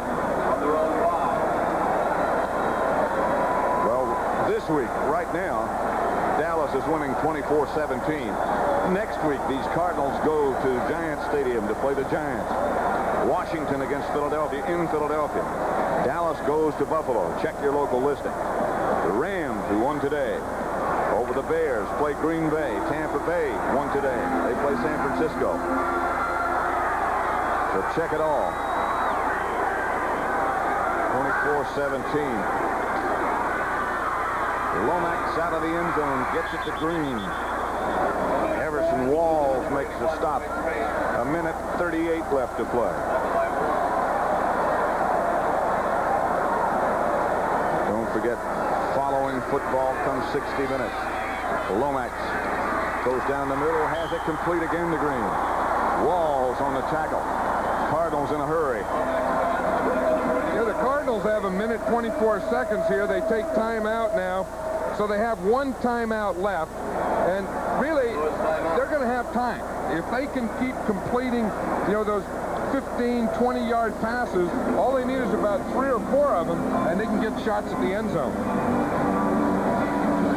1:24 left, and indeed, as John Madden said, there is plenty of time left for the Cardinals to get that thing down the field. Dallas leads by 7. Dallas 24, St. Louis 17. That much time left, 1:24. Cowboys have all of their timeouts remaining. Cardinals just have one. Lomax is 25 out of 44 for 365 yards. Yet his team still trails. Down the middle and dropped. Cedric Mack, ex-defensive back, was the intended receiver. That's amazing when you think of the 3 wide receivers, the prime wide receivers for the Cardinals. 2 of them are ex-defensive backs. Because I think they had so much in 1981, they moved Roy Green from defense to offense. I think they had so much success with it that they tried it with Cedric Mack this year. 60 minutes, Ellis Island following football, except on the West Coast. 24-17, Dallas leading St. Louis, and the Cowboys showing blitz. 2nd and 10. Lomax retreats. In and out of the hand, Roy Green. Dennis Thurman was the defender. Lomax had it low, but catchable. You know, I would have to believe that there's something down there happening today. The cold weather, the ball is slick, because there's been so many drop passes today by both sides that I would have to believe that it's the cold hands or the slick ball or something, or maybe it's just that this is the first game that they've played this year in cold weather. It's been sort of a shock to them, maybe. They haven't had a practice even in cold weather. I know Jim Hannaford was saying at practice Friday was over 70 degrees here. It's cold today. 3rd and 10. From their own 29 as Lomax retreats again. That ball slipped out of his hand.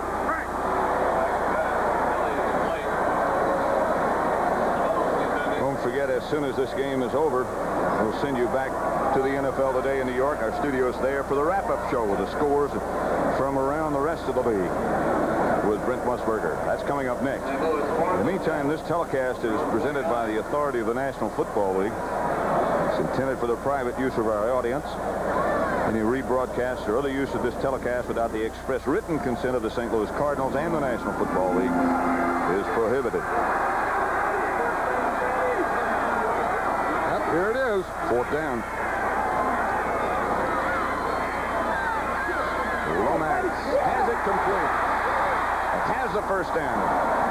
To Chile and keeps it alive. 16-yard gain. Fellows on the coverage. Cardinals in a hurry. Cardinals still have 1 timeout. They're at their own 45 as Lomax operates quickly out of the spread. Throw. Pass is caught by Green. He is tackled at about the Dallas 48-yard line by Everson Walls. Short of a first down. It's like Green hurt his ankle. Yeah, he did. He's standing out there. We see him standing out there with Cedric Mack. I'll tell you, I'm sure they wanted to take some shots here, and the guy they wanted to take it with is Roy Green. It doesn't look like they're going to be able to. That's why this ball was close to being intercepted. Green is right there in the middle. Once the outside guy come in there, I think it was Victor Scott. He come diving in front of the ball, missed it. Roy Green had it. Looked like he twisted his right ankle there. The Cardinals have used their last timeout. 38 seconds left to play. It's going to be 2nd and 3 from the Dallas 48. Cardinals out of timeouts. Lomax's career record has been set today. 27 out of 48. He's broken the record which was held for a long time by Jim Hart. I beg your pardon. Now, let me rephrase what I just said. Hart still has the record. This is a new Lomax career record, 388 yards. Hart has 428 yards in a game. You know, that 388, though, you know, and he had that big one to Roy Green, the touchdown, add that to that, and that's getting up there in a strong 400. I'll say. Low snap fielded by Lomax. Under pressure. Bates is back there. Pass is almost picked off. Willard Harrell was the intended receiver. Smirek put the pressure on Lomax. Michael Downs was back there to help out Bates. Looks like Lomax hurt his right shoulder on that one. Let's see if we can see him get hit there. He knows that he's hurt, but he's saying he wants to take a couple more shots at it. Watch this. Just as he's throwing the ball, the Smirek's going to hit him right there. And it looks like something happened to his right shoulder. Probably stung him pretty good when he hit the turf, but he's staying in. Here's Lomax. He's been chased by Randy White. Chased out of the pocket. He just shovels it ahead. No fumble. They're saying it was a forward pass, and Lomax now is down again and slow getting up. Jim Jeffcoat put the heat on him. The Cardinals are coming up. Oh, they're going to take Lomax out. That's Kyle Mackey going in. Lomax waved him off. He said, no. He said, 4th down, I'll finish this thing. I got it started. I'm going to stay there with it. I don't think Kyle Mackey would want to come in here, a rookie. With no warm-up. No warm-up, 4th down.